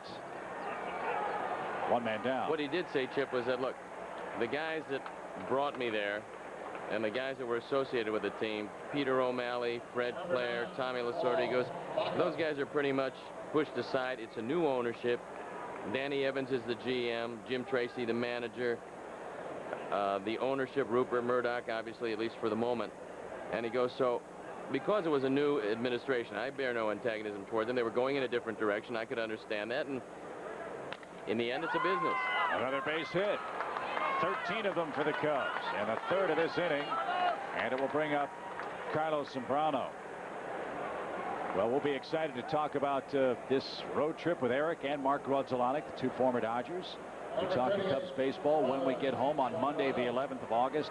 Just a handful of tickets are still available for that luncheon, folks. They're going real fast. It's a $50 luncheon. Steve and I will be the MCs. We'll talk to Mark, talk to Eric. We'll have a great program for you at Harry Carey's in downtown Chicago. You can call the restaurant directly or log on to harrycareys.com for more ticket information. And the guests we've had, the first show was Corey Patterson, Joe Borowski. Unfortunately, Corey lost for the year. Joe Borowski still one of the big stories in baseball. We had Jim Hendry right before the trade deadline and right after he made the trade for Lofton and Ramirez. So the show is nothing if not timely, but you get a chance to see parts of players that you wouldn't normally see, ask them questions you wouldn't normally ask, and have access that you wouldn't normally have. So it's a good program and a good lunch. A high hopper by Zambrano. The flip won't be made. Instead, Costco makes the step on the bag unassisted. Moving up is Baco without number 2, and Kenny Lofton 2 for 3 is due up next, or will they take him down? Yeah, I think they're going to give Lofton the rest of the game off. And Doug Glanville, who's going to make a start, I believe, on Saturday night in Los Angeles, getting a chance to swing the bat. Pretty good idea in a game that is all Cubs 9-0. So Dusty Baker taking this opportunity to get some of the guys off the bench. A couple of at-bats. You certainly want to keep everybody sharp, because in a game where you really need them, and Glanville will probably be called on late in ball games, you want to make sure that he has enough at-bats to stay sharp. And I know he's been working with Gary Matthews on a few things. We saw them go into the cage downstairs and take some swings before the game. And it's real difficult if you're used to playing every day, and Glanville has been an everyday center fielder for a long time. Suddenly you find yourself playing sporadically. It's hard to keep a consistent stroke off the bench. That's why you got to get him at bats whenever you can. That's the real magic of Dusty Baker. He does play a 25-man roster, and that ball is hit high in the air toward left. White into the Padre bullpen. We lose sight of him. Did he make the catch? Yes. Yes, he did. Glanville skies out. That will end the Cubs' 5th inning. But 2 more runs come in on 3 hits. Eric Karros hits his 10th home run of the season, and it's all Cubs in San Diego today.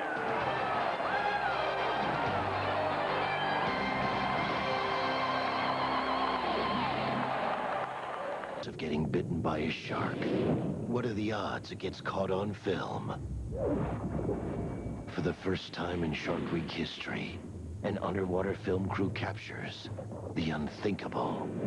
Witness the most extraordinary shark footage ever seen.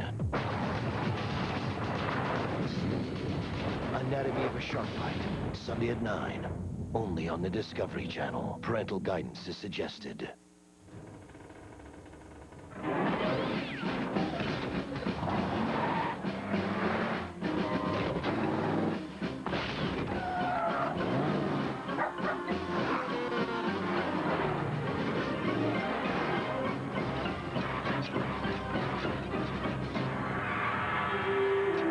Give your engine what it wants. Pennzoil with time release protection helps keep engines running stronger, longer. Not just oil, Pennzoil. Any way you want it, that's the way you need it. Any way you want it. You want the best deals of the year on Focus and ZX2? Right now, during Ford authorized clearance, get a new ZX2 with 0% for 60 months or $3,500 cash back. Or get 0% financing or $3,250 cash back on Focus when financed through Ford Credit. You want it? Then look again to your local Ford store. Any way you want it, that's the way you need it. Any way you want it. Chicago Cubs baseball is brought to you in part by Toyota. Get the feeling. Corona Extra, miles away from the ordinary. And by your Chicagoland Ford stores. If you haven't looked at Ford lately, look again.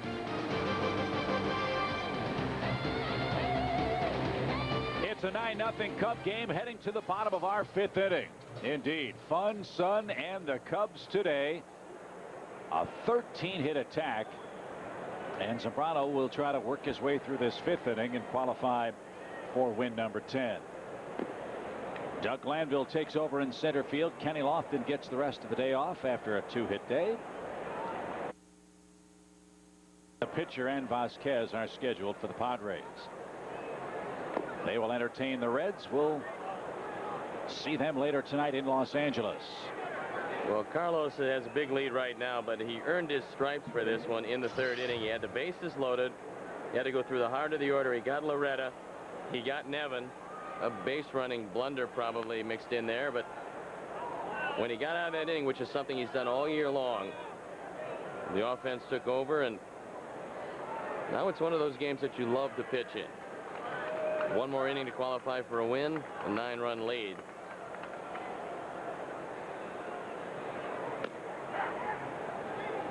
Two balls, 2 strikes. And the strikeouts starting to pile up. He's got 7 of them and only 2 walks.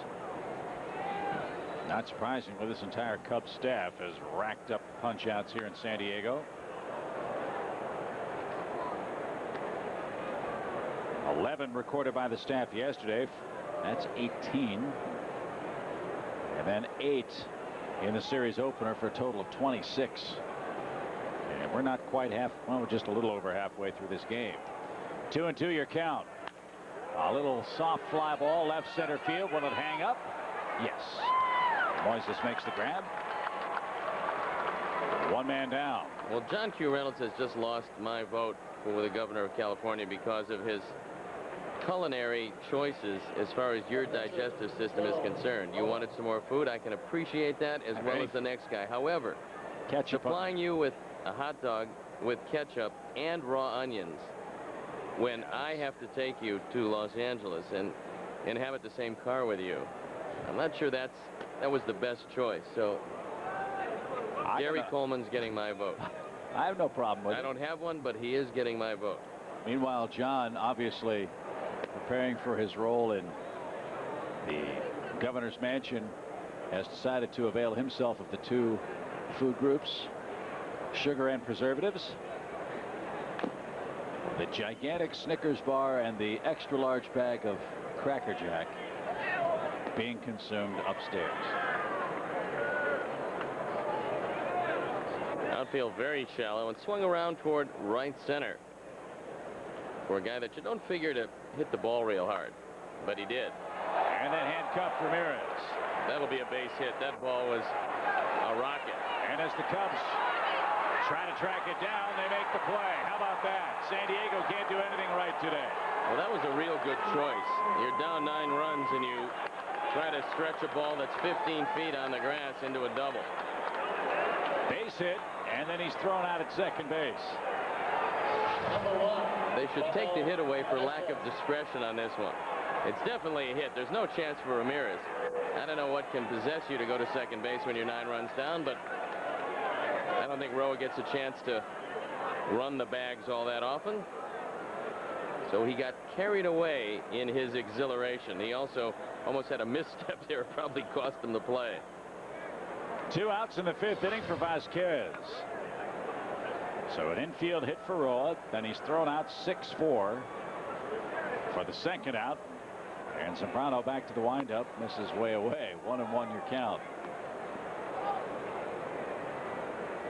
I don't think that particular play is going to make the Padres highlight reel at the season's conclusion. I think Bruce Bochy might sit back and wonder where that one came from. Line drive center field. Glanville makes the knee-high catch. And it's 3 up. Well, almost 3 up, 3 down in the 5th inning. 1 hit sandwiched in between. Nobody left. And Zambrano's qualified for a victory.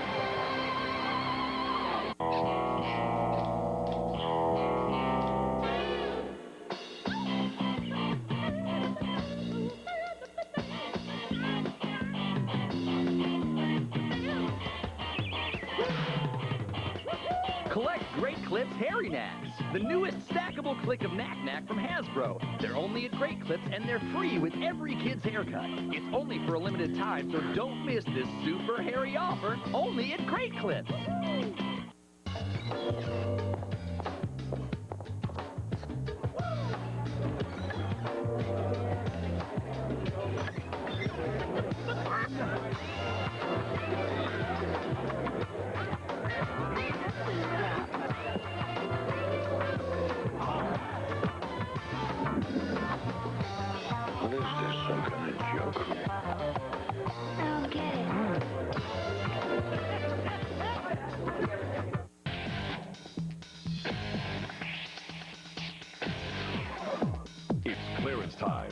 Huge selection of Toyota trucks.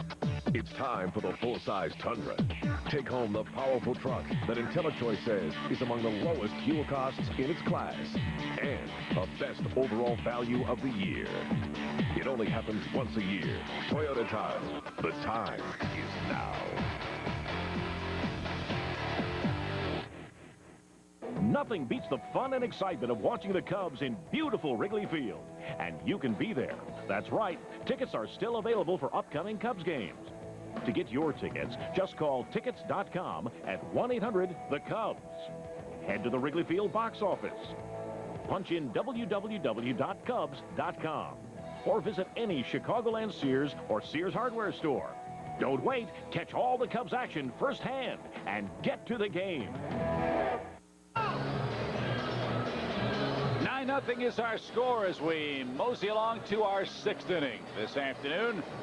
And Thursday, August 14th is Promo Works Day at Wrigley Field. You can win exciting prizes and giveaways throughout the game with a lucky ticket drawing.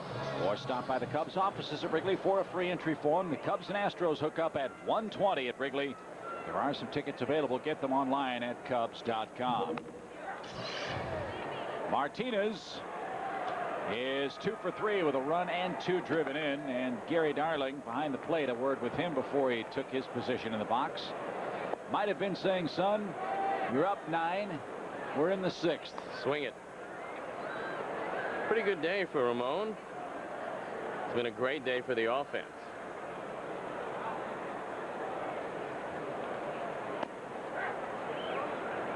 One ball, 2 strikes. Estes and Ashby tomorrow night in Los Angeles. Then it's Clement and Alvarez on Saturday night. Mark Pryor and Kevin Brown wrap up the road trip Sunday. This has never been a real easy place for the Cubs to win. You saw the last sweep 10 years ago. Of course, indelibly etched in the minds of all Cub fans. 1984. And Steve Garvey home run to right center off Lee Smith, and the culmination of what for the Cubs was a magical season. And Yuri Matthews talked about it earlier. And there's Lee Smith, and there's Steve Garvey. And sitting in the seats that day, as I was,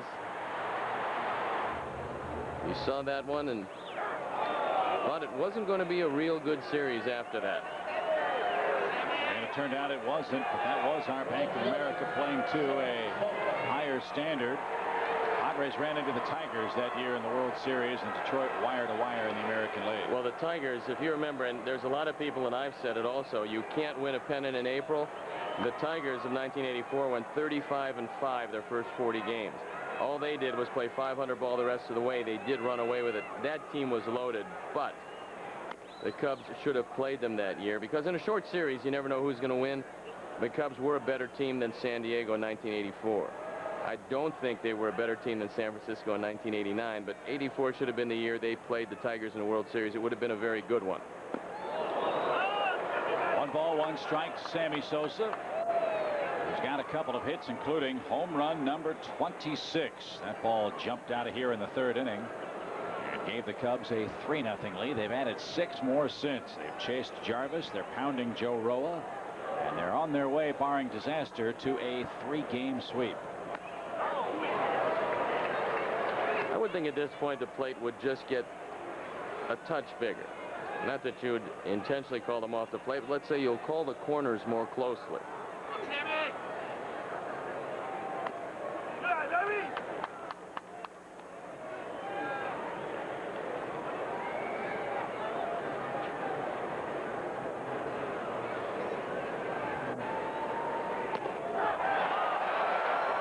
Two up, 2 down on called 3rd strikes.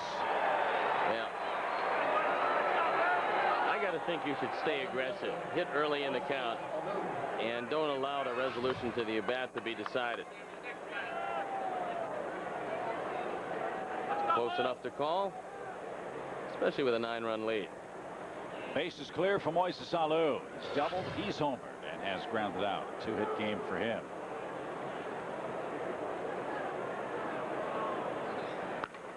And that ball hit high in the air to center field, but Katse should track it down.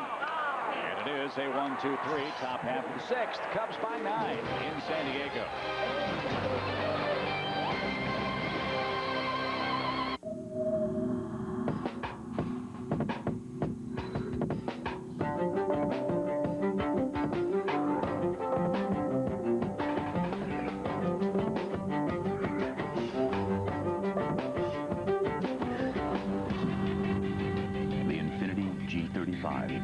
Motor Trend's 2003 Car of the Year. Brilliantly equipped for $31,195. The biggest stars are on the best damn sports show, period. Please welcome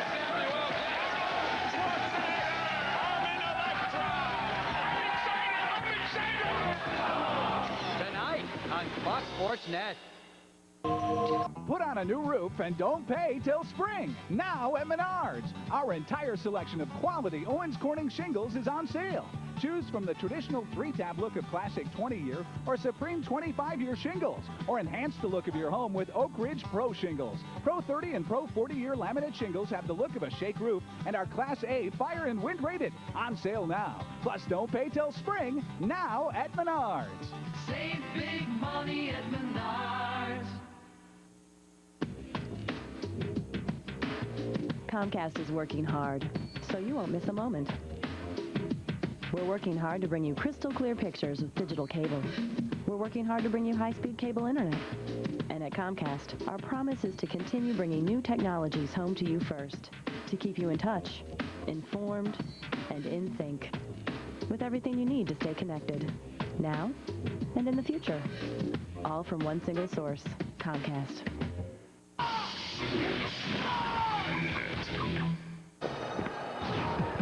After our game, it's Fifth Third Bank Cubs Post. Get all the highlights and analysis of our game today with Gail Fisher and Dave Otto. Don't miss Fifth Third Bank Cubs Post immediately after the game on Fox Sports Net. We're in the bottom of our 6th inning. Kotze will lead it off. Just 4 Padre hits in the game. A 9-run Cub lead. Troy O'Leary in the game. And he's going to play in right field, so the day is done for Sammy, who's done enough damage in this ballpark over the course of his career to warrant a couple of innings off. 2-run homer today, a base hit to go with it. And Sammy, one of the guys that's really going to hate to see this park go by the boards baseball-wise. Ground ball to second. Easy pickup there. And Kotze's retired. He's 1 for 3. Here's Mark Loretta. Loretta singled in the first inning. But again, the ground ball outs piling up for Zambrano. Well, this is a time of the game when a sinker ball pitcher becomes even more effective. Number one, if you're throwing strikes, and he's done it pretty well today, you'll see a lot of ground balls as they move along. And now Lou Merlone will be announced. He'll bat for Loretta. A big out the first night. He grounded into a game-ending double play with the bases loaded, the game essentially on the line. And Joe Borowski, who picked up 2 saves in this series, picked up what for the Cubs was all important, the first win of a road trip. They'll probably go on to sweep this series. And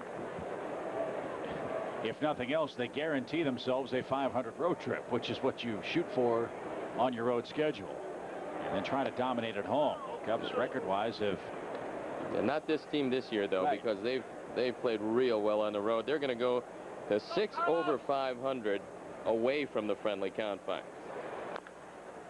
That's chopped out of play by Lou Merlone. And at this point, the Cubs won 2 games where they only scored 3 runs. This particular offensive onslaught is an aberration, but since they started to turn it on, they're averaging 5.1 runs a game. Again, something they don't do very much, and it's because of games like this. More times than not, they're playing 3-1, 3-2, 4-3 games, and that's when the dominant pitching staff comes in real handy. And the Cubs have a real solid staff from top to bottom. And it takes a complete staff to stay healthy, be ready, and stay strong throughout the course of the year. Merlone coaxes a 1-out walk in the 6th inning. Third one of those from Zambrano in the game. And Phil Nevin will wail away here, trailing 9-0.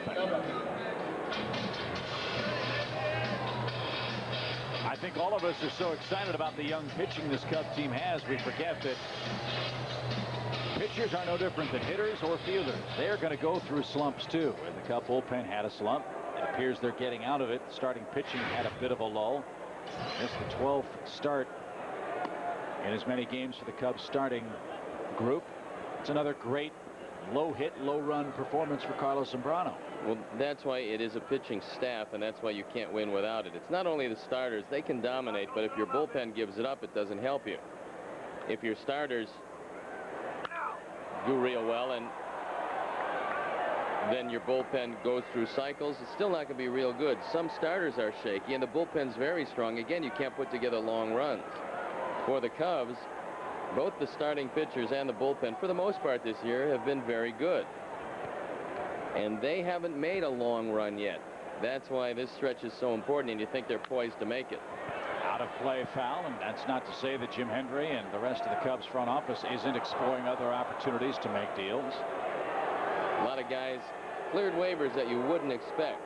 You showed me the list earlier. Adam Kennedy was one of them. There was a number of guys that cleared waivers, meaning you can make a deal with them. Clearing waivers just means that if you have the waivers, then you can talk to that team and you can come to an accommodation and nobody can block that particular acquisition. Rafael Palmeiro, another one. Right. 1 ball, 2 strikes. How about Livan Hernandez? That was a surprise.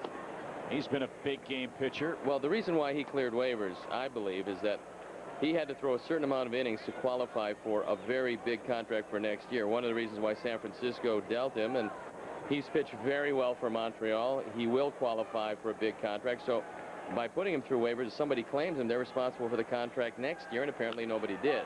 High fly ball to right. Troy O'Leary nearing the line, nearing the stands. Cannot get there in time, and it's another swing for Nevin. Speaking of big contracts, there was a rumor that Montreal had a deal worked out to trade either Vasquez or Vladimir Guerrero or both of them at the deadline. And the rumor was that the commissioner's office was going to squash that and not allow it to happen. Now, Jason Stark in his column today said, Steve, that did not take place, that the commissioner would not have or did not exert any influence on Omar Minaya. Bob Dupé, who's second in line, said that there was no truth to that particular rumor. And there's a school of thought that somewhere along the line, and Bud has said that 206 and the end of this reign is going to be it for him. A lot of people think that maybe Bob Dupé is the guy that will take over, but he said that absolutely didn't happen. That although everybody knows Montreal is owned by Major League Baseball, they still have a certain amount of autonomy. If Omar Minaya thought that he could make a deal that would make them a better club and allow them to contend in the wild card race within certain fiscal responsibilities, Chip, that every team has, and every general manager deals with a budget. I mean, if there was no budget in St. Louis, which draws very well, they would have made a deal. Right. If there was no budget in Houston, leading the division, they would have made a deal. So consequently, you have to work with the dollars given you by ownership, regardless of who that ownership is. 2 balls, 2 strikes. That's rolled foul. I mean, even George Steinbrenner, as much as he does spend on the Yankees, doesn't say to Brian Cashman, here's $300 million, go get him. I mean, no, but close to it. Well, that's true. I mean, when you can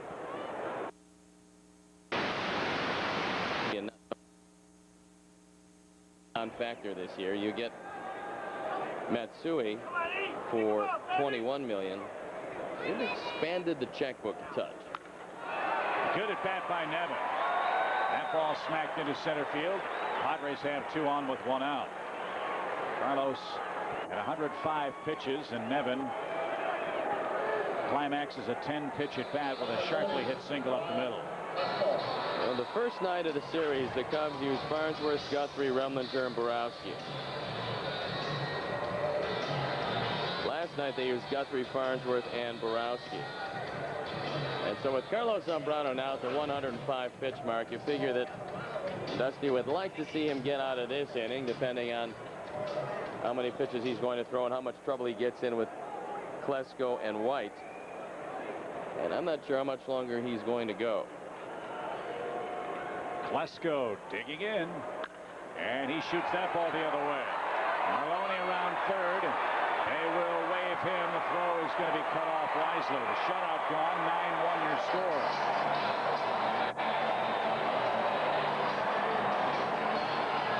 Well, if Klesko's going to hit, that's what he's got to do on occasion. And he does have a 2-hit game this afternoon.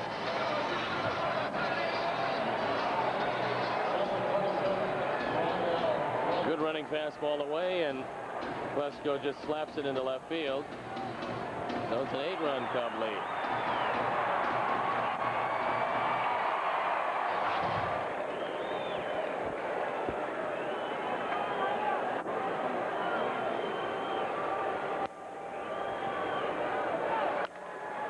Base hit the other way again. That one off the ground. And Rob Piccolo will hold everybody. The bases are loaded now. And Piccolo hearing it from this crowd. They're wondering why he doesn't send Nevin home. Well, the reason is they're down 8 runs. They got to play for the big inning here. His run is meaningless, and if you get him thrown out, you've got some big problems. Remlinger throwing in the bullpen. Larry Rothschild out to talk with Zambrano. He's gotten the ground balls off the bat of Plesko and Burrows. They've just found holes, and this is a very fast infield. We told you, if it's not hit a step or two from an infielder, it's going to find its way through. 107 pitches for Zambrano. It was an 82-degree game time temperature.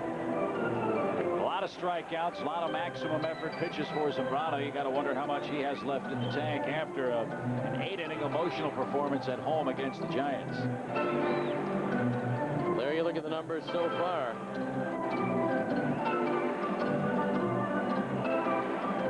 Pretty sure that's an earned run. Well, it should be a walk and 3 straight hits.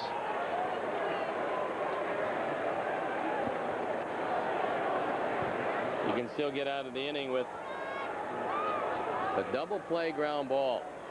Padres left them loaded in the 3rd inning. They've struck for a run in the 6th. The base is full. 1 out, 9-1 Cub lead. And a ball to Sean Burrows. Burrows has grounded into 8 double plays this year. He has decent but not overwhelming speed.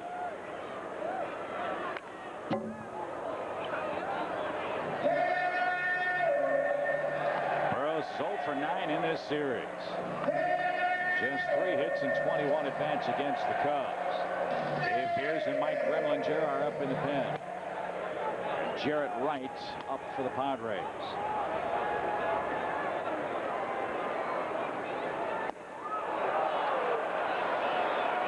That's the pitch he can't lay off. Can't lay off, can't hit it, and consequently he's fanned a couple of times.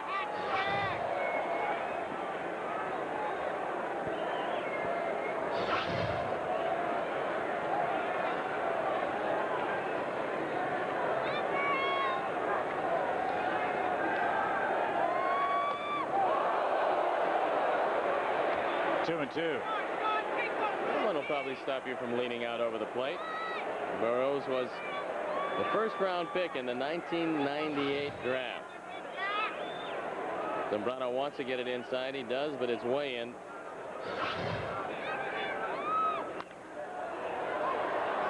And again, Burrows keeps the at-bat alive. Cubs have out hit him 13-7 today. They've hit 3 home runs. Karros has gone deep. Sosa and Alou went back-to-back. But now the Padres, with their 2nd scoring threat in the game, they've played at 1 here in the 6th inning. They have him loaded again with 1 out. No place to put him. Full count, 3-2. Well, the one advantage that Zambrano probably will have against Burrows is, at this stage of his career, he thinks there's more pressure on him than there is on Zambrano, and more times than not, you're swinging a pitch out of the strike zone. Usually it's up and out of the strike zone. 3-2. And enough to stay alive. And that was up and out of the zone, but fortunately for Burrows, he was able to get a piece of it. They are loaded with Padres.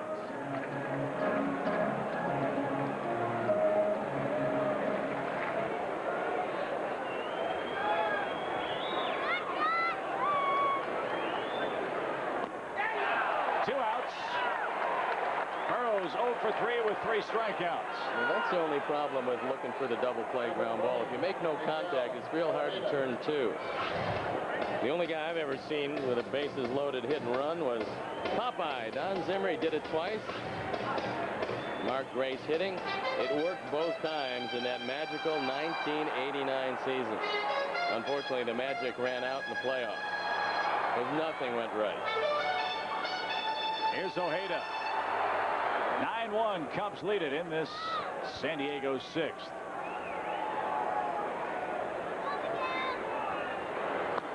Strike 1. There's that all-important pitch. Yeah, and I think if you can get Carlos out of this inning at the 120 pitch mark, he's at 116 already. He'll say, you know what, you did a good job. We're going to go to the pen. And to be a great outing, you got to get him out here. I think sometimes it's a little more difficult to keep your concentration with a big lead than it is with a run or two lead. Kind of like a closer coming in for a tune-up spot and a 5-run advantage. 1-2 to Miguel Ojeda, native of Mexico. Played for the Mexico City Red Devils. And they got a big catching problem here. They thought Wiki Gonzalez would be their savior. Their saviors in the minor leagues. Ben Davis, who they felt at one point would be the catcher of their future, is now in Seattle. They've got some great nicknames for those Mexican League teams. The Saltillo Serape Makers. The Red Devils out of Mexico City. Monterrey Sultans. 2 balls, 2 strikes. High hopper off the plate, but right to the shortstop at the bag. 1 run in. Again, Zambrano pitches into and out of big trouble. He gives up 1, but not the lead. 9-1. Cubs have it after 6 of play.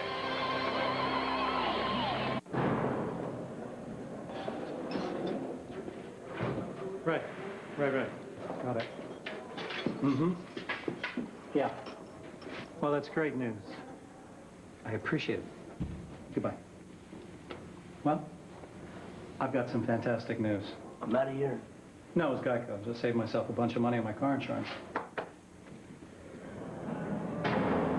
Geico. 15 minutes could save you 15% or more on car insurance. Chicago's best pizza begins with selecting the best ingredients. The best tomatoes, vegetables, meats, and cheeses all come together to create Giordano's famous thin crust pizza, which is why we wouldn't think of serving you anything but the best. From pizzas to the freshest salads, soups, spaghettis, lasagna, chicken parmesan, and much more. Giordano's a great place to eat, a fun place to be. Come and enjoy Giordano's famous thin crust pizza.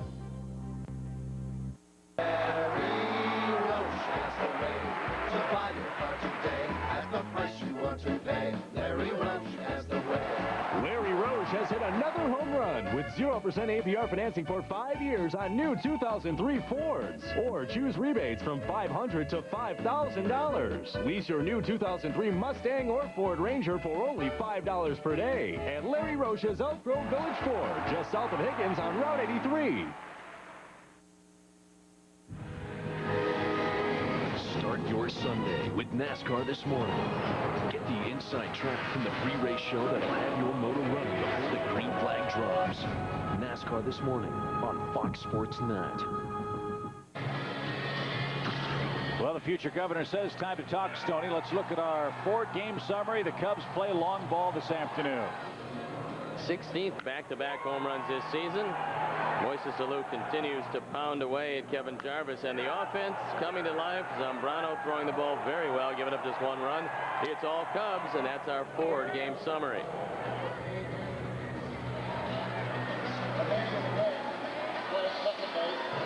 So Carlos Zambrano with 6 innings of 1-run baseball. And close book on Sammy Sosa.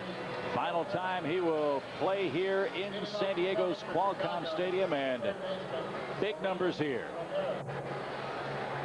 That is our Bank of America playing to a higher standard.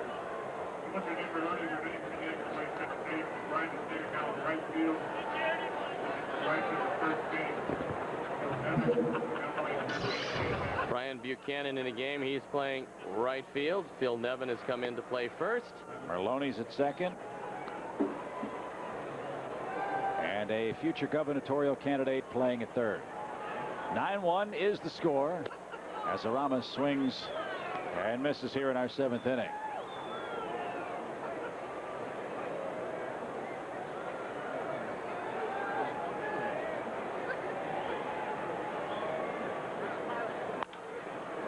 Little pop. Merloni drifts out.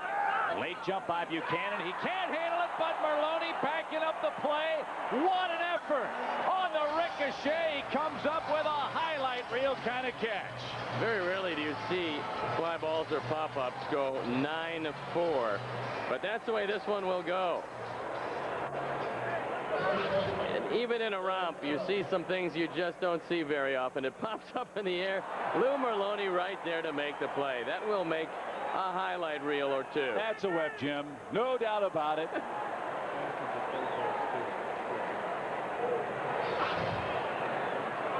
And here's Eric Karros.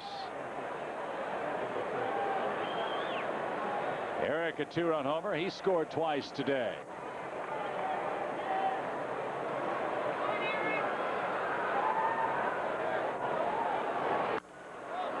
And that one a mile-high pop-up. That's a veteran at bat.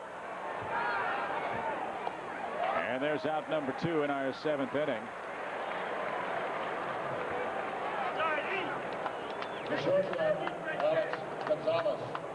And Alex Gonzalez, the hitter. Well, with everybody enjoying the offense today, Alex Gonzalez is in quite a slump. He does not have a hit, along with Carlos Zambrano, the only one in the lineup that doesn't. So that's it. Let him join the hit parade. He can use one. 2 for his last 38 is Alex. To his credit, it has not carried over defensively. And he said in the papers today that really you have to separate your offense from your defense in the big leagues, because if you allow it to creep in, a real rough situation is going to get nothing but worse if you're not fielding and you're not hitting. And he's caught everything at shortstop. Hopefully he can break out with a couple of big hits in Los Angeles. Well, he was the guy that made the good pickup on the Merlone ground ball with the bases loaded and helped turn it into a double play. That was a game saver in the first game of the series. Well, it's no secret it's been the breaking ball that's given Alex the most trouble. And with 2 strikes and 2 outs, bases clear from Roa, you figure he might see another one here.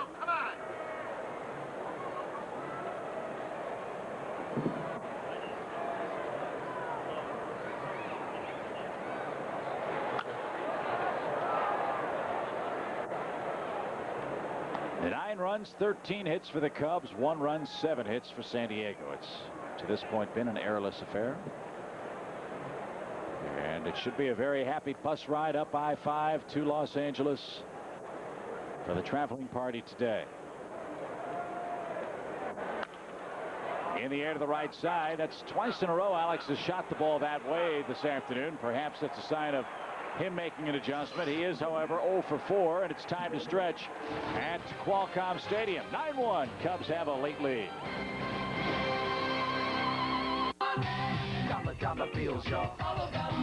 It's all about value, selection, and money. And it's the best time to make your money count at your Chevy dealer. Take advantage of 0% APR financing on Chevy Cavalier. Plus, current Chevy owners and lessees get $1,000 loyalty cash for $4,500 total cash back on every 2003 Chevy Cavalier. Because money's what it's all about. See your Chicagoland and Northwest Indiana Chevy dealers today. Need replacement windows? Feldco is the brightest idea around. But don't take our word for it. Do a little research of your own. Online, on your phone, or right in your neighborhood. Feldco customers pay significantly less for quality replacement windows. Custom manufactured and professionally installed by experts. Call for a free estimate. Feldco, with showrooms north and south. Call 866 for Feldco. He enters a steamy room full of men and women.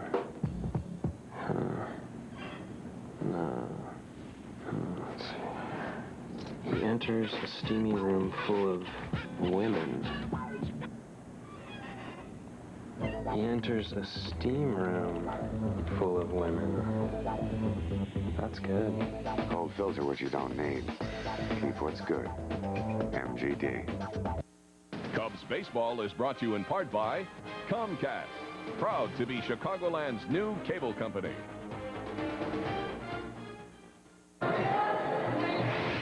Here's a look at our Pennzoil protection play. A highlight film-worthy catch a moment ago by San Diego.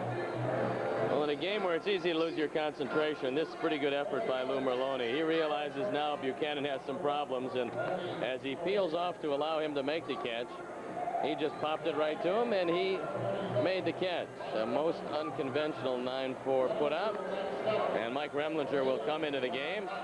Augie Ojeda will play shortstop, so we got battling Ojedas. And Remlinger, who's been a busy man in this series, very good run with a perfect inning. It was the 8th inning in the first game of the series. And so he comes on in relief of Carlos Zambrano, who will be in line to run his record to 10-8 if the Cubs can hold this very comfortable lead. And Gary Matthews Jr. will pinch hit for Joe Roa, who went 3 innings and a third today. Roa gave up 4 hits, 2 runs, did not walk a man, and struck out 2. He also gave up 1 home run ball. So it's Matthews, Vasquez, and Kotze for San Diego here.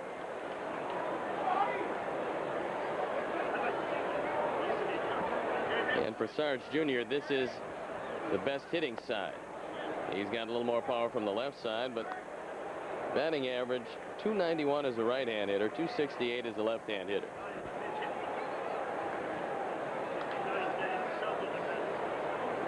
Oh, and 2 your count. And Mike misses with a fastball away. 1 ball, 2 strikes. Tomorrow's game and Sunday's game right here on Fox Sports Net Chicago. Friday night at 9 o'clock, Sean Estes and Andy Ashby hook up. Then it's Mark Pryor and Kevin Brown at 3 o'clock Central Time. And then it's home for 4 with the Astros starting Monday night. Monday night, Tuesday night, then Wednesday and Thursday afternoons. And then again, we'll take a peek at the Dodgers over next weekend in Chicago. That's a good look. 1-2. Matthews down on strikes. 9 in total by the Cubs staff today. 1 away in the 7th.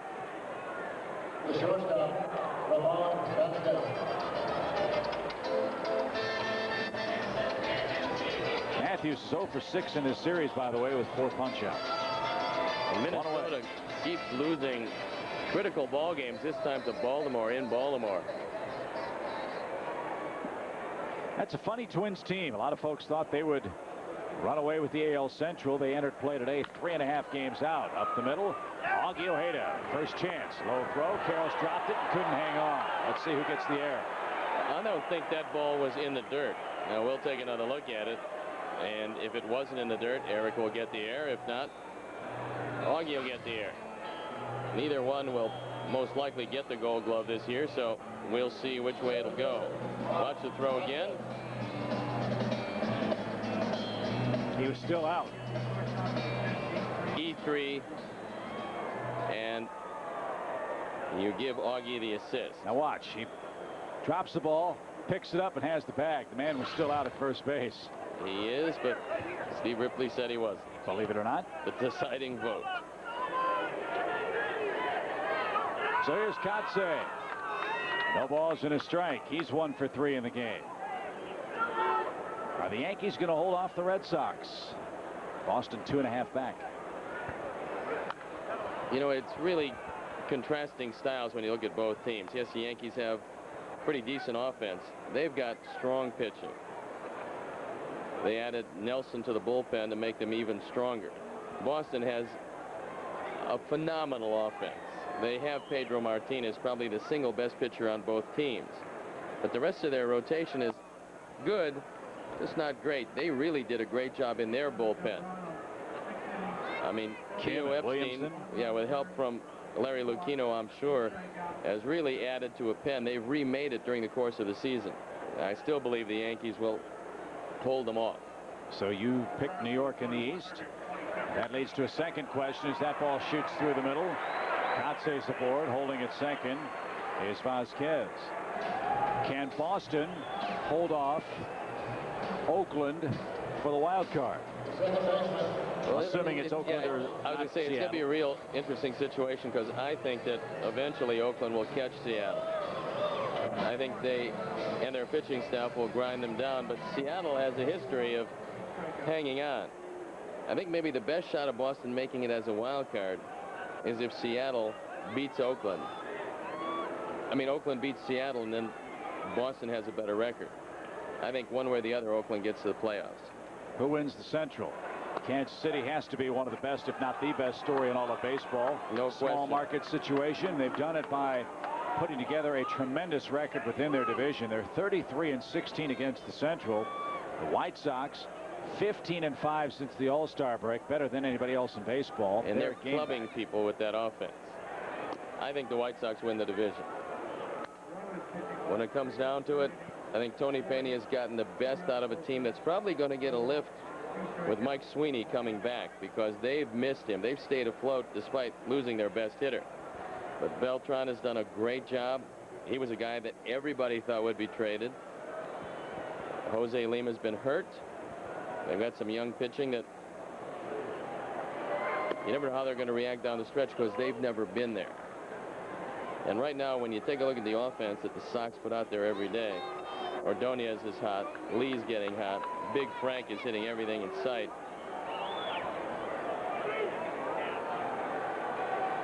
So I will say the Sox will be there at the end. But you still don't diminish the accomplishments of Kansas City and what they've accomplished this year. You know, they just might hang on. I just think it's a long way to go with a real young, inexperienced team. 3 balls and a strike to Merlone. Remlinger has an 8-run lead. That's tipped at the plate. Full count, 3 balls, 2 strikes. Merlone, a former Boston Red Sox.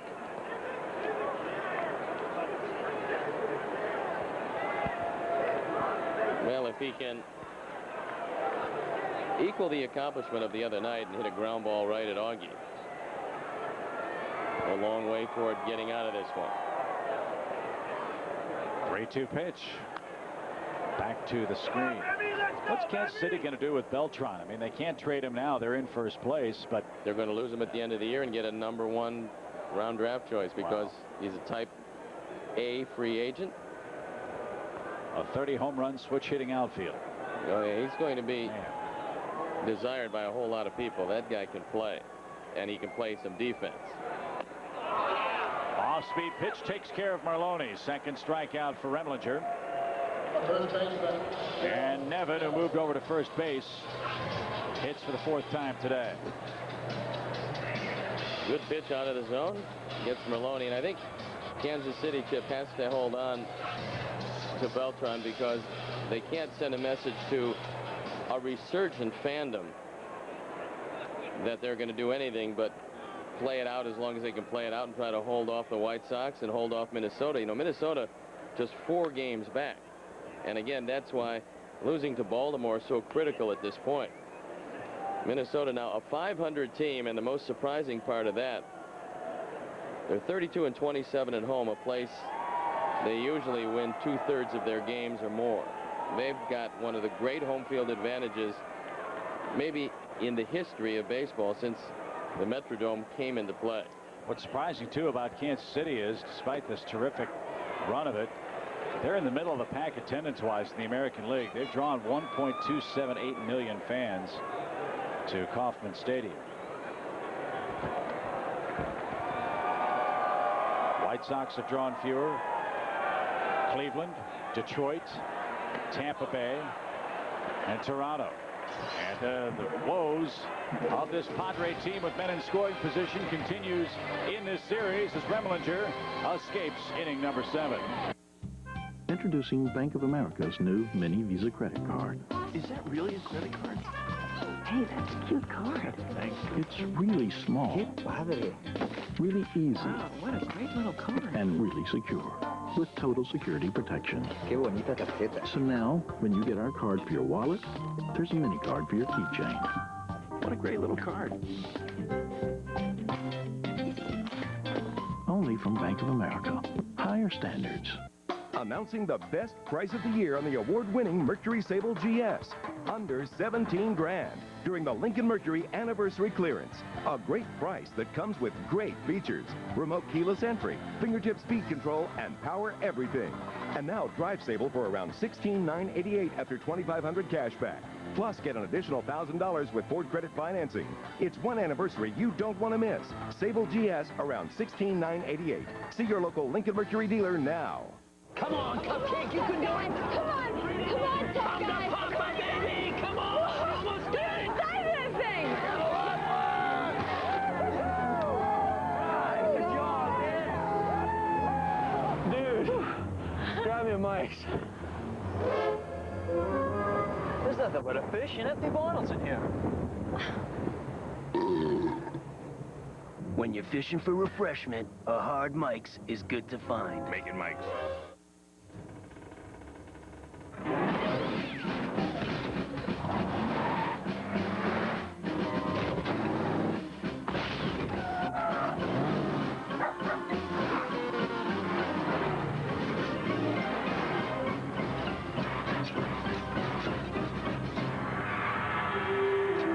Give your engine what it wants. Pennzoil with time release protection helps keep engines running stronger, longer. Not just oil, Pennzoil. 9-1, Cubs off to a flying start on this Western trip. They should run their record to 3-0 out west. We'll be back Monday. The Astros are in town, and Eric Karros and Mark Grudzielanek, the two former Dodgers, who've had such a great run of it this season for the Cubs, will be our guests at Talking Cubs Baseball at Harry Caray's 11:30 on Monday. Jaret Wright comes into the game, and you might remember on Tuesday night it was Jaret Wright on the hill when Alou doubled after a sacrifice by Choi. Aramis Ramirez hit a 2-run homer, and that helped put it away for the Cubs. So the hard-throwing right-hander with a bloated ERA, trying to come back from some arm problems.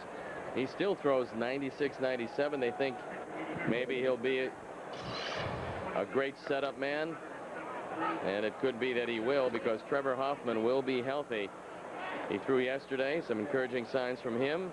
They think that they'll activate him when they expand the rosters in September. That missed the corner. 2 balls and 1 strike. Final year at Qualcomm Stadium. And the final weekend here will be in late September. The Rockies will be in to close down this grand old multi-purpose facility. And they're bringing back the San Diego Chicken to say goodbye. As Baco, 2 balls, 2 strikes. It'll be San Diego Chicken bobblehead day at the park. Tony Gwynn will be here. As Qualcomm Stadium in its 35th season of Padres baseball will be the sole home for now for the San Diego Chargers and San Diego State University athletics. And a question for the Chargers, they keep looking for a new stadium. And will they be able to build it here, and will San Diego be able to keep them? The new stadium for the Padres is just beautiful. It's down right by the convention center on the water. Down swinging is Baco. 1 out. Augie Ojeda will be the batter. And if you're one of the first 10,000 kids 13 and under at the ballpark Saturday, August 16th, you get a growth chart featuring Mark Pryor, brought to you by the Midwest Dairy Association. The Dodgers will be in. It's a nationally televised game on Fox. First pitch 12:15. Get your tickets online at Cubs.com.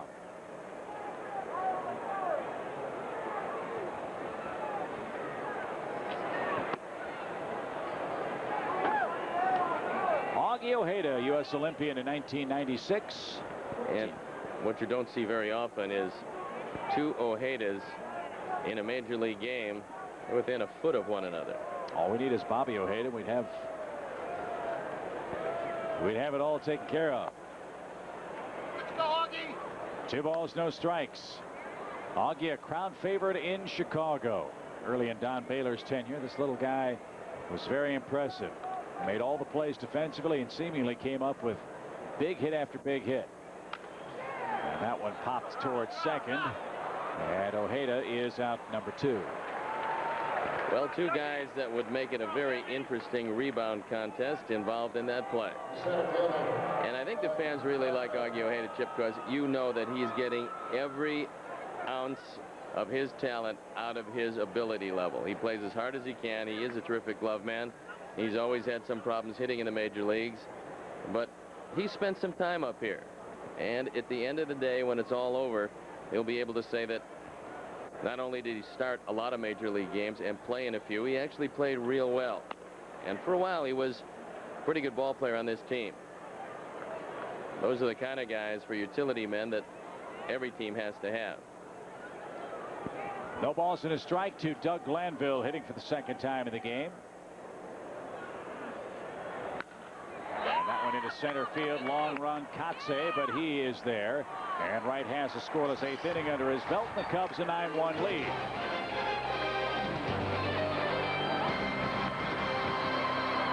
The Hyundai Santa Fe, a comparison. More standard features than a Ford Escape XLS, all for over $1,300 less when comparably equipped. And only the Santa Fe is protected by America's best warranty. 10 years, 100,000 miles. Looks like we have a winner. Test drive the Hyundai Santa Fe, nicely equipped for just $17,634 at your Hyundai dealer. Hurry into the Hyundai winning season clearance and get $1,000 cash back or 0% APR through August 31st. Check this out.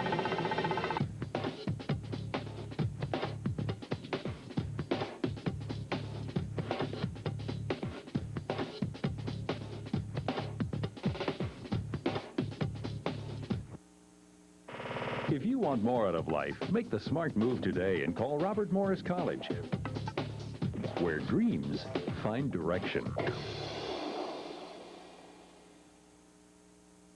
Spell goodbye. Goodbye as in farewell or goodbye as in great deal? Yes. The word is out. It's time to get to your Chevy dealer. Now get 0% APR financing for 60 months for qualified buyers or $3,000 cash back on every 2003 Chevy SUV. You are what this competition's all about. Little to the left here, little left. Hold it steady. There you go. Looks good.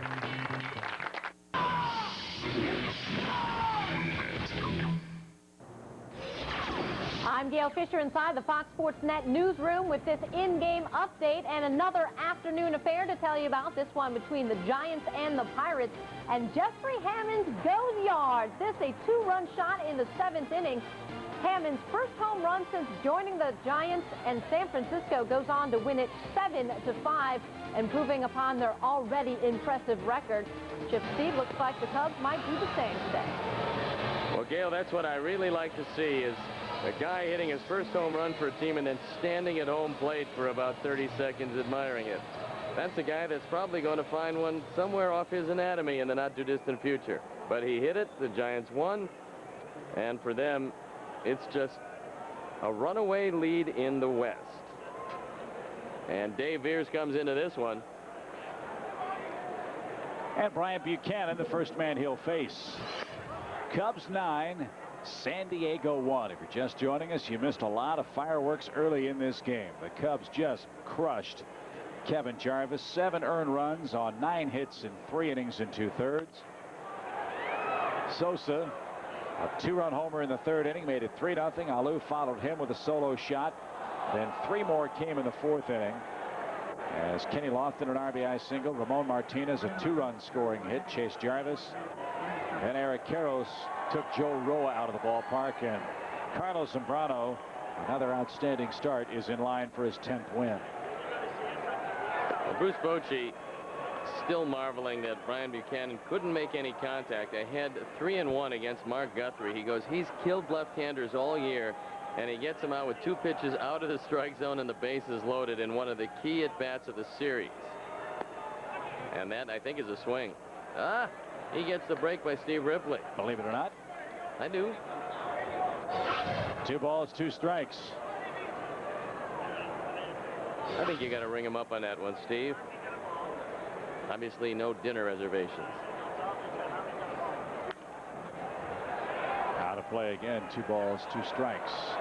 Down on the farm, West Tennessee lost to Chattanooga yesterday, 12-8. Sergio Mitre back with the West Tennessee club. Fired 2 scoreless innings.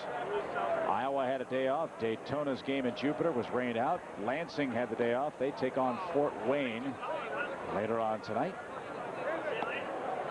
The beloved Lugnuts, Steve, are 55 and 56 overall. Well, they've fallen on some hard times recently. But Felix Pye, one of the big stories of the league, still hitting a robust .314.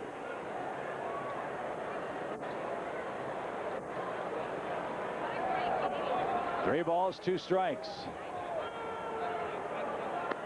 Outside corner, see you later. You can only take so many close calls in one at-bat before someone decides that that's the extent of the at-bat. And like Brian's namesake, Pat Buchanan, he'll take a right turn. 1 out in our 8th inning of play. Gary Bennett bats for Wright.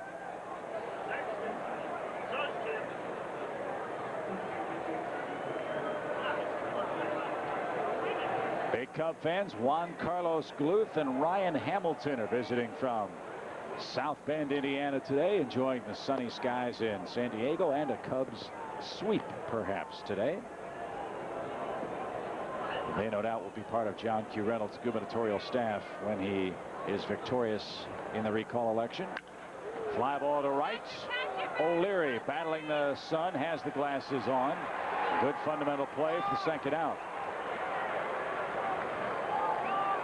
Burrows hits, or will try to. He's 0 for 3. Well, he's taken down. Dave Hansen's in. Thankfully, Burrows was 0 for 3 with 3 strikeouts. So Hansen in the 8th inning.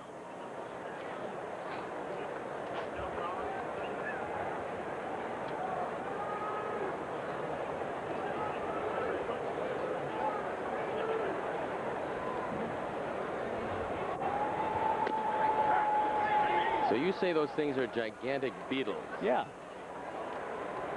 They look like gigantic bumblebees to me. I still don't know aerodynamically how they do it, but that one had the body of a Buick.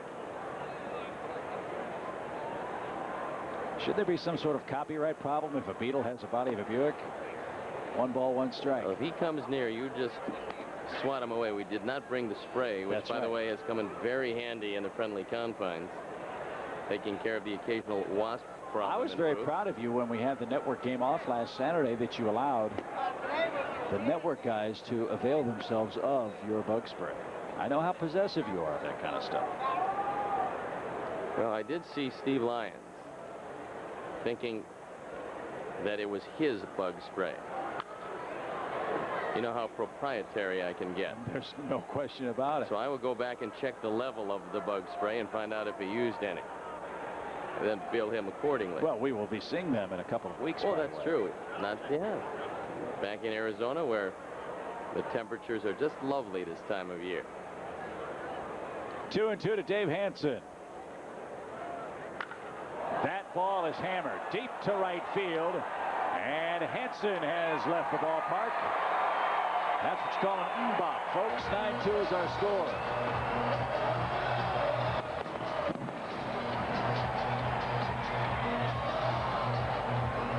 Dave Hansen's been a terrific pinch hitter. This was not a pinch hitting appearance because he was put into the batting order in a flip-flop situation going in at third base. So he does take it out of the ballpark. His first home run of the year, and he saved up for this one because he hit it a long way. That narrows the gap to 7.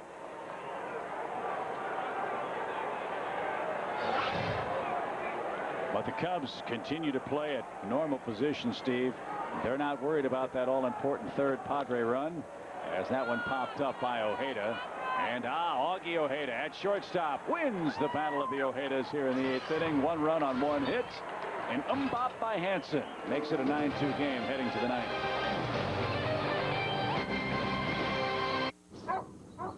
Oh, honey, the baby's kicking. Honey, that's not kicking, that's Morse code. Baby needs Wendy's bacon mushroom melt? Honey. Hold on.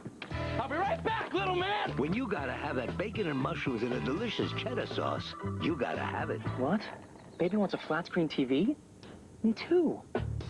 Wendy's bacon mushroom melt, it's better here. And our pickup window's open till midnight or later, so you can eat great even late. It's okay. It's our summer sales drive. There is one in red. Cool. Get our best deals, like $4,500 cash allowance or 0% financing for 60 months on Durango SXT with available 7-passenger seating and rear air. Plus, get our 7-year or 70,000-mile powertrain limited warranty. It's all here, the deal, the warranty. Oh, boy. Let us prove we've got the best values in America. See your Dodge dealer today. Hey, baseball fans. Only Cubs.com takes you straight from the ballpark to your computer. So don't miss a second of the action. Check out Cubs.com, the only place for live baseball online. Get live games with MLB.tv and game day audio. See live stats with Cubs.com's unique game day feature. For fans who just can't get enough of the game, Cubs.com, the official site for all things baseball. The #1 site for Chicago Cubs fans. Chicago Cubs baseball is brought to you in part by Hyundai. When your car comes with America's best warranty, you win. Hyundai. Comcast, proud to be Chicagoland's new cable company. And by your Chicagoland Pontiac dealer. Steve Stone, Chip Carey, and a very hypoglycemic John Q. Reynolds with us. 9-2 is your score, and on Friday, August 15th, the first 10,000 fans at Wrigley get a Cubs khaki floppy hat courtesy of Pepsi and the Lincoln Park Zoo. It's the Cubs and Dodgers at 2:20 on a Friday afternoon in Chicago. You might not believe this, but I go to the Lincoln Park Zoo all the time. That's one of the great zoos around. No doubt about it. And I saw the lion cubs there about a month ago. They were the cutest little guys you ever seen. Knowing that they would grow up to be very big guys, I was making friends with them in case they ever broke out and tried to attack you. Well, don't let Larry anywhere near the lion cubs. Well, that's true. I have a Rhodesian Ridgeback who was raised as a lion hunter. That's what they're there for. You know, it's not too often that you get to sit at home and listen to our broadcast and feel like you're watching an episode of Mutual of Omaha's Wild Kingdom. Well, with a 9-2 lead late in the game, and so how did there you go. Now, how did the that looks like a tiger to me, but what the heck? And a panda. Why Rhodesian Ridgeback? Why not Zimbabwean Ridgeback? I mean, I don't know. Why is it chair a chair? That's what they.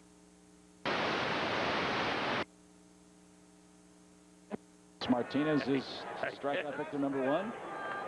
I mean, you own the breed, for crying out loud. I'm surprised you don't have every book that there is to know about Rhodesian Ridgeback rearing and all. All I know is it says about them that they pester the lions until they just give up, and I can understand that. We're understanding that more and more with every passing day.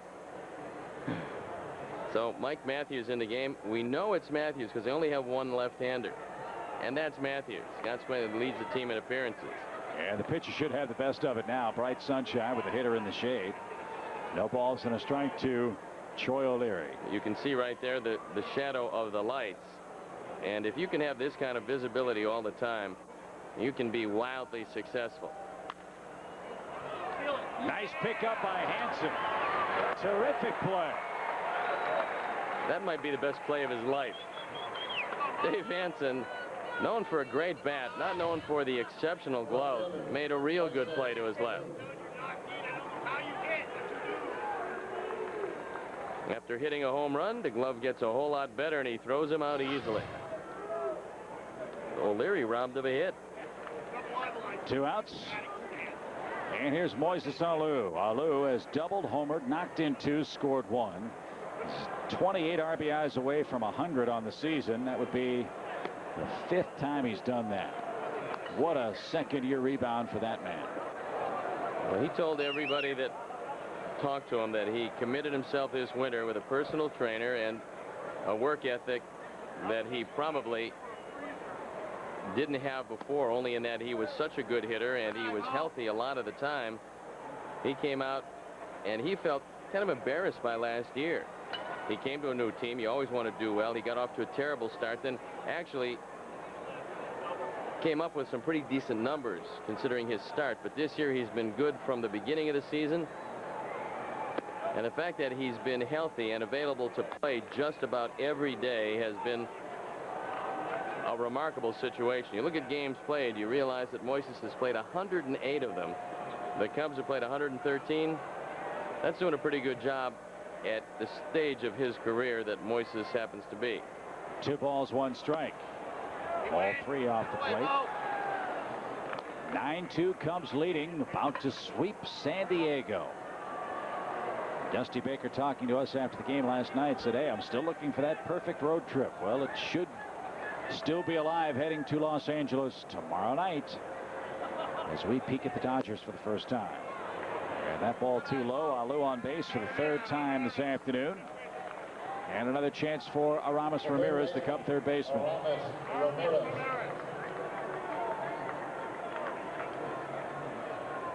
27,000 plus the crowd today in San Diego. Many of them have headed for home. 27673. The official turnstile count today. Well, right around 85,000 for the series. a pretty well-attended series. The Cubs usually draw wherever they go. San Diego this year well down in attendance, so they were pretty happy with the attendance for this series. Pop up to the right side. Never found it. Doesn't matter. It's out of his reach into the seats. Everybody in baseball still waiting collectively for the shoe to drop as far as more trades. A couple of days ago, Benitez goes from the Yankees to the Mariners. Jeff Nelson goes back to New York. Benitez's tenure with the Yankees lasts about 2.5 weeks. And although they say it wasn't the case, Jeff Nelson, not coincidentally, a couple of weeks after the Mariners did not make a trade at the deadline, and after he blasted management for their inactivity, is sent packing back to New York. Well, Jeff Nelson was very good when he was with the Yankees the last time. Armando Benitez probably will benefit from being out of New York, where he wasn't exactly a fan favorite. But Chip, if you look at his numbers over the last 5-6 years, they're right up there with any closer in the game. Ramirez didn't like that call. He argues. I can understand that. That ball was in the left-hand batter's box. But it's late, and the Cubs have a 7-run lead. Roberts, don't sweat it. Cubs are about to sweep the Padres.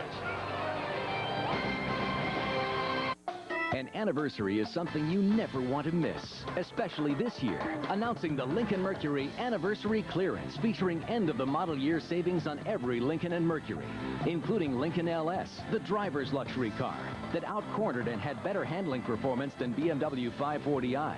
Now with 0% APR for 5 full years or up to $4,500 cash back, plus your dealer's best year-end price. It's one anniversary you don't want to miss at your local Lincoln Mercury dealer today.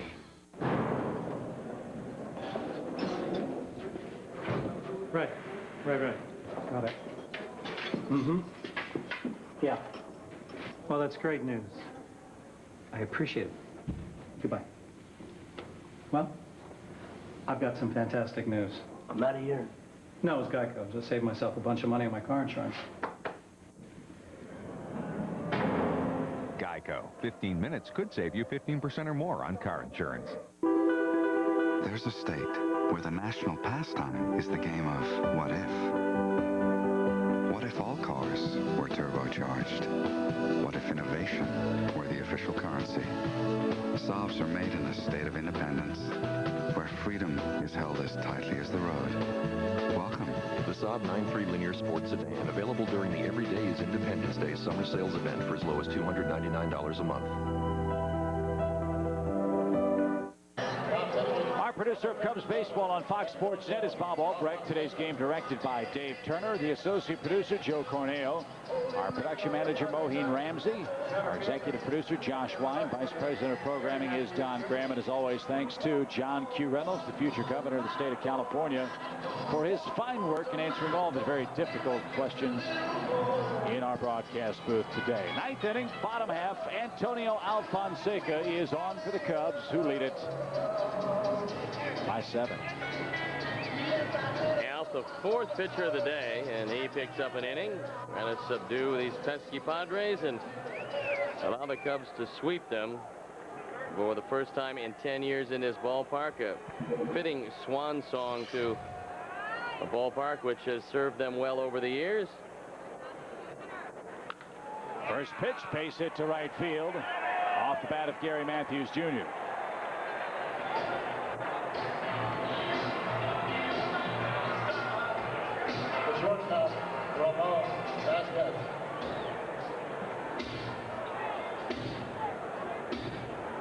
Here's Vasquez. He is 0 for 3 today, but has been on base twice. Once with a 3rd inning walk, once on an Eric Karros error in the 7th inning. 9-2. Double play ball to second. 1 there, 2 there.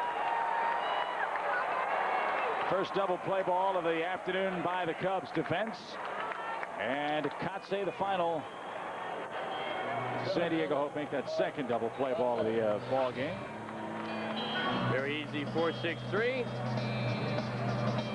And Sarge Jr. doesn't want to really go in all that aggressively. I mean, Augie was away from the base far enough, so at this point, might as well not tear him up, which his dad, by the way, would do quite a bit. Gary used to go in real hard at second. I mean, I'm a great proponent of trying to break up two, and Sarge did it real well. Line drive over second.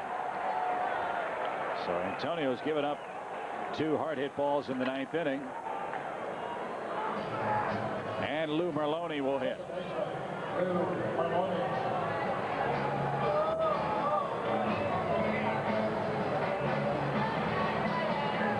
Cubs are 1 out away from a 4-2 season series tally against San Diego.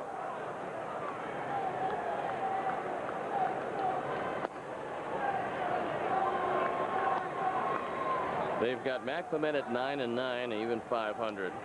Estes 1 under 500. Pryor 4 over. Kerry Wood 3 over, and now Zambrano 2 over 500. And Chip, one of the ways you evaluate your team in spring training is you take a look at your starting pitchers and you try to make a prediction on how many games over 500 they're going to be and how many games they'll win. Then you look at the bullpen, you figure out there's a formula just how many games you think they'll win.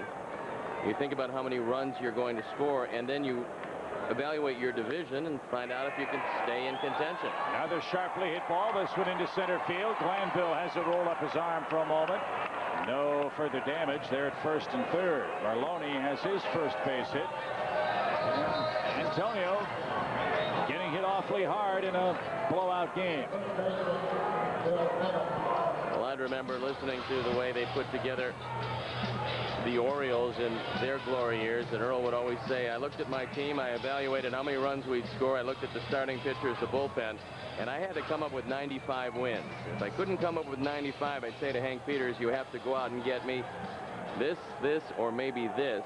And then he said I'd have to find a way to steal 5 to 8 more, sometimes because the division was so tough. The Cubs have the luxury in the Central of not having to assemble that kind of a team because nobody's going to win 95 games in this division. Here's Nevin. In fact, some pundits say it might be 85 to 88 before it's all said and done. Might be enough to win the National League Central. But let's say out of your starting 5, you'd love to see those guys combine and win 100 games. That's not realistic. What is realistic for 5 guys? Another base hit. Another run is in. It depends on the 5 guys, and even though the hitters are pretty much in shadows and Alf is in the bright sunshine, they're getting a pretty good look at him. So 4 hits, fortunately a double play in between. And it's real hard to say, Chip, what you're looking for exactly as far as the amount of wins, only in that you have to know your starters. They knew coming in that Clement was coming off a big year, so you say if you can get 12, 13 out of him, that would be good. Kerry Wood's lifetime high was 13. You figure 15, 16 out of him. Mark Pryor, his first full season, but you knew he was dominating last year, so you thought about 15 plus out of him. He might just get there. And then you really didn't know what to expect from Zambrano in his first full season as a starter. They're probably going to get maybe 13, 14 out of him. So the starting rotation is going to take this team awfully deep. It's a resurgent year for Sean Estes. You figure a number 5 starter, if you can get 10, 11, or 12 wins out of him, you're going to be in good shape. I think everybody in this rotation is going to fulfill what Jim Hendry thought he would do. And then it will come a time when you look at the offense and say, will they be able to sustain a kind of attack throughout the rest of the season? Antonio Alfonseca gets it done in the 9th inning, but now without a little excitement. A run on 4 hits. But the Cubs have swept the San Diego Padres, Steve. A great start to this road trip. 9-3 the final score. They've been nail-biters the first 2 games of the series. Today they had a laugher. The big home run balls early broke it wide open. Well, it's good to see a laugher as far as the Cubs are concerned. And Sammy Sosa, who's always hit Jarvis and always hit in this ballpark, hit the ball out of the park in the 3rd inning. The Cubs had a run in the 1st. They scored 3 in the 3rd. They scored 3 in the 4th. They put it away early. And Carlos Zambrano had everything going for him early. He got out of some problems, but he also was throwing the fastball up in the zone and throwing it by a lot of these Padres. That high fastball gave him a whole lot of mileage. This is the strikeout of the side in the 4th inning, so Carlos Zambrano is our Hyundai player of the game. The Cubs sweep the Padres. First time it's happened in 10 years. 3-0 on the road trip, and they sneak 2 games behind the Astros pending the outcome of tonight's game. Cardinals also will be in action at home against the Florida Marlins, Gale, but all Cubs all week long so far out west. 9-3 our final score. Zambrano 10-8, Jarvis 4-4, time of game 2:55, and a crowd of 27,600. Enterprises wants to help. It's embarrassing when you go to a car dealership and have to stare down a credit manager. By calling 866-EASY-FOR-ME, you can avoid the whole process in the showroom and be one step closer to credit approval. Call 866-EASY-FOR-ME and register to receive a call from a dealership who wants your business. It's that easy. Did you know Ben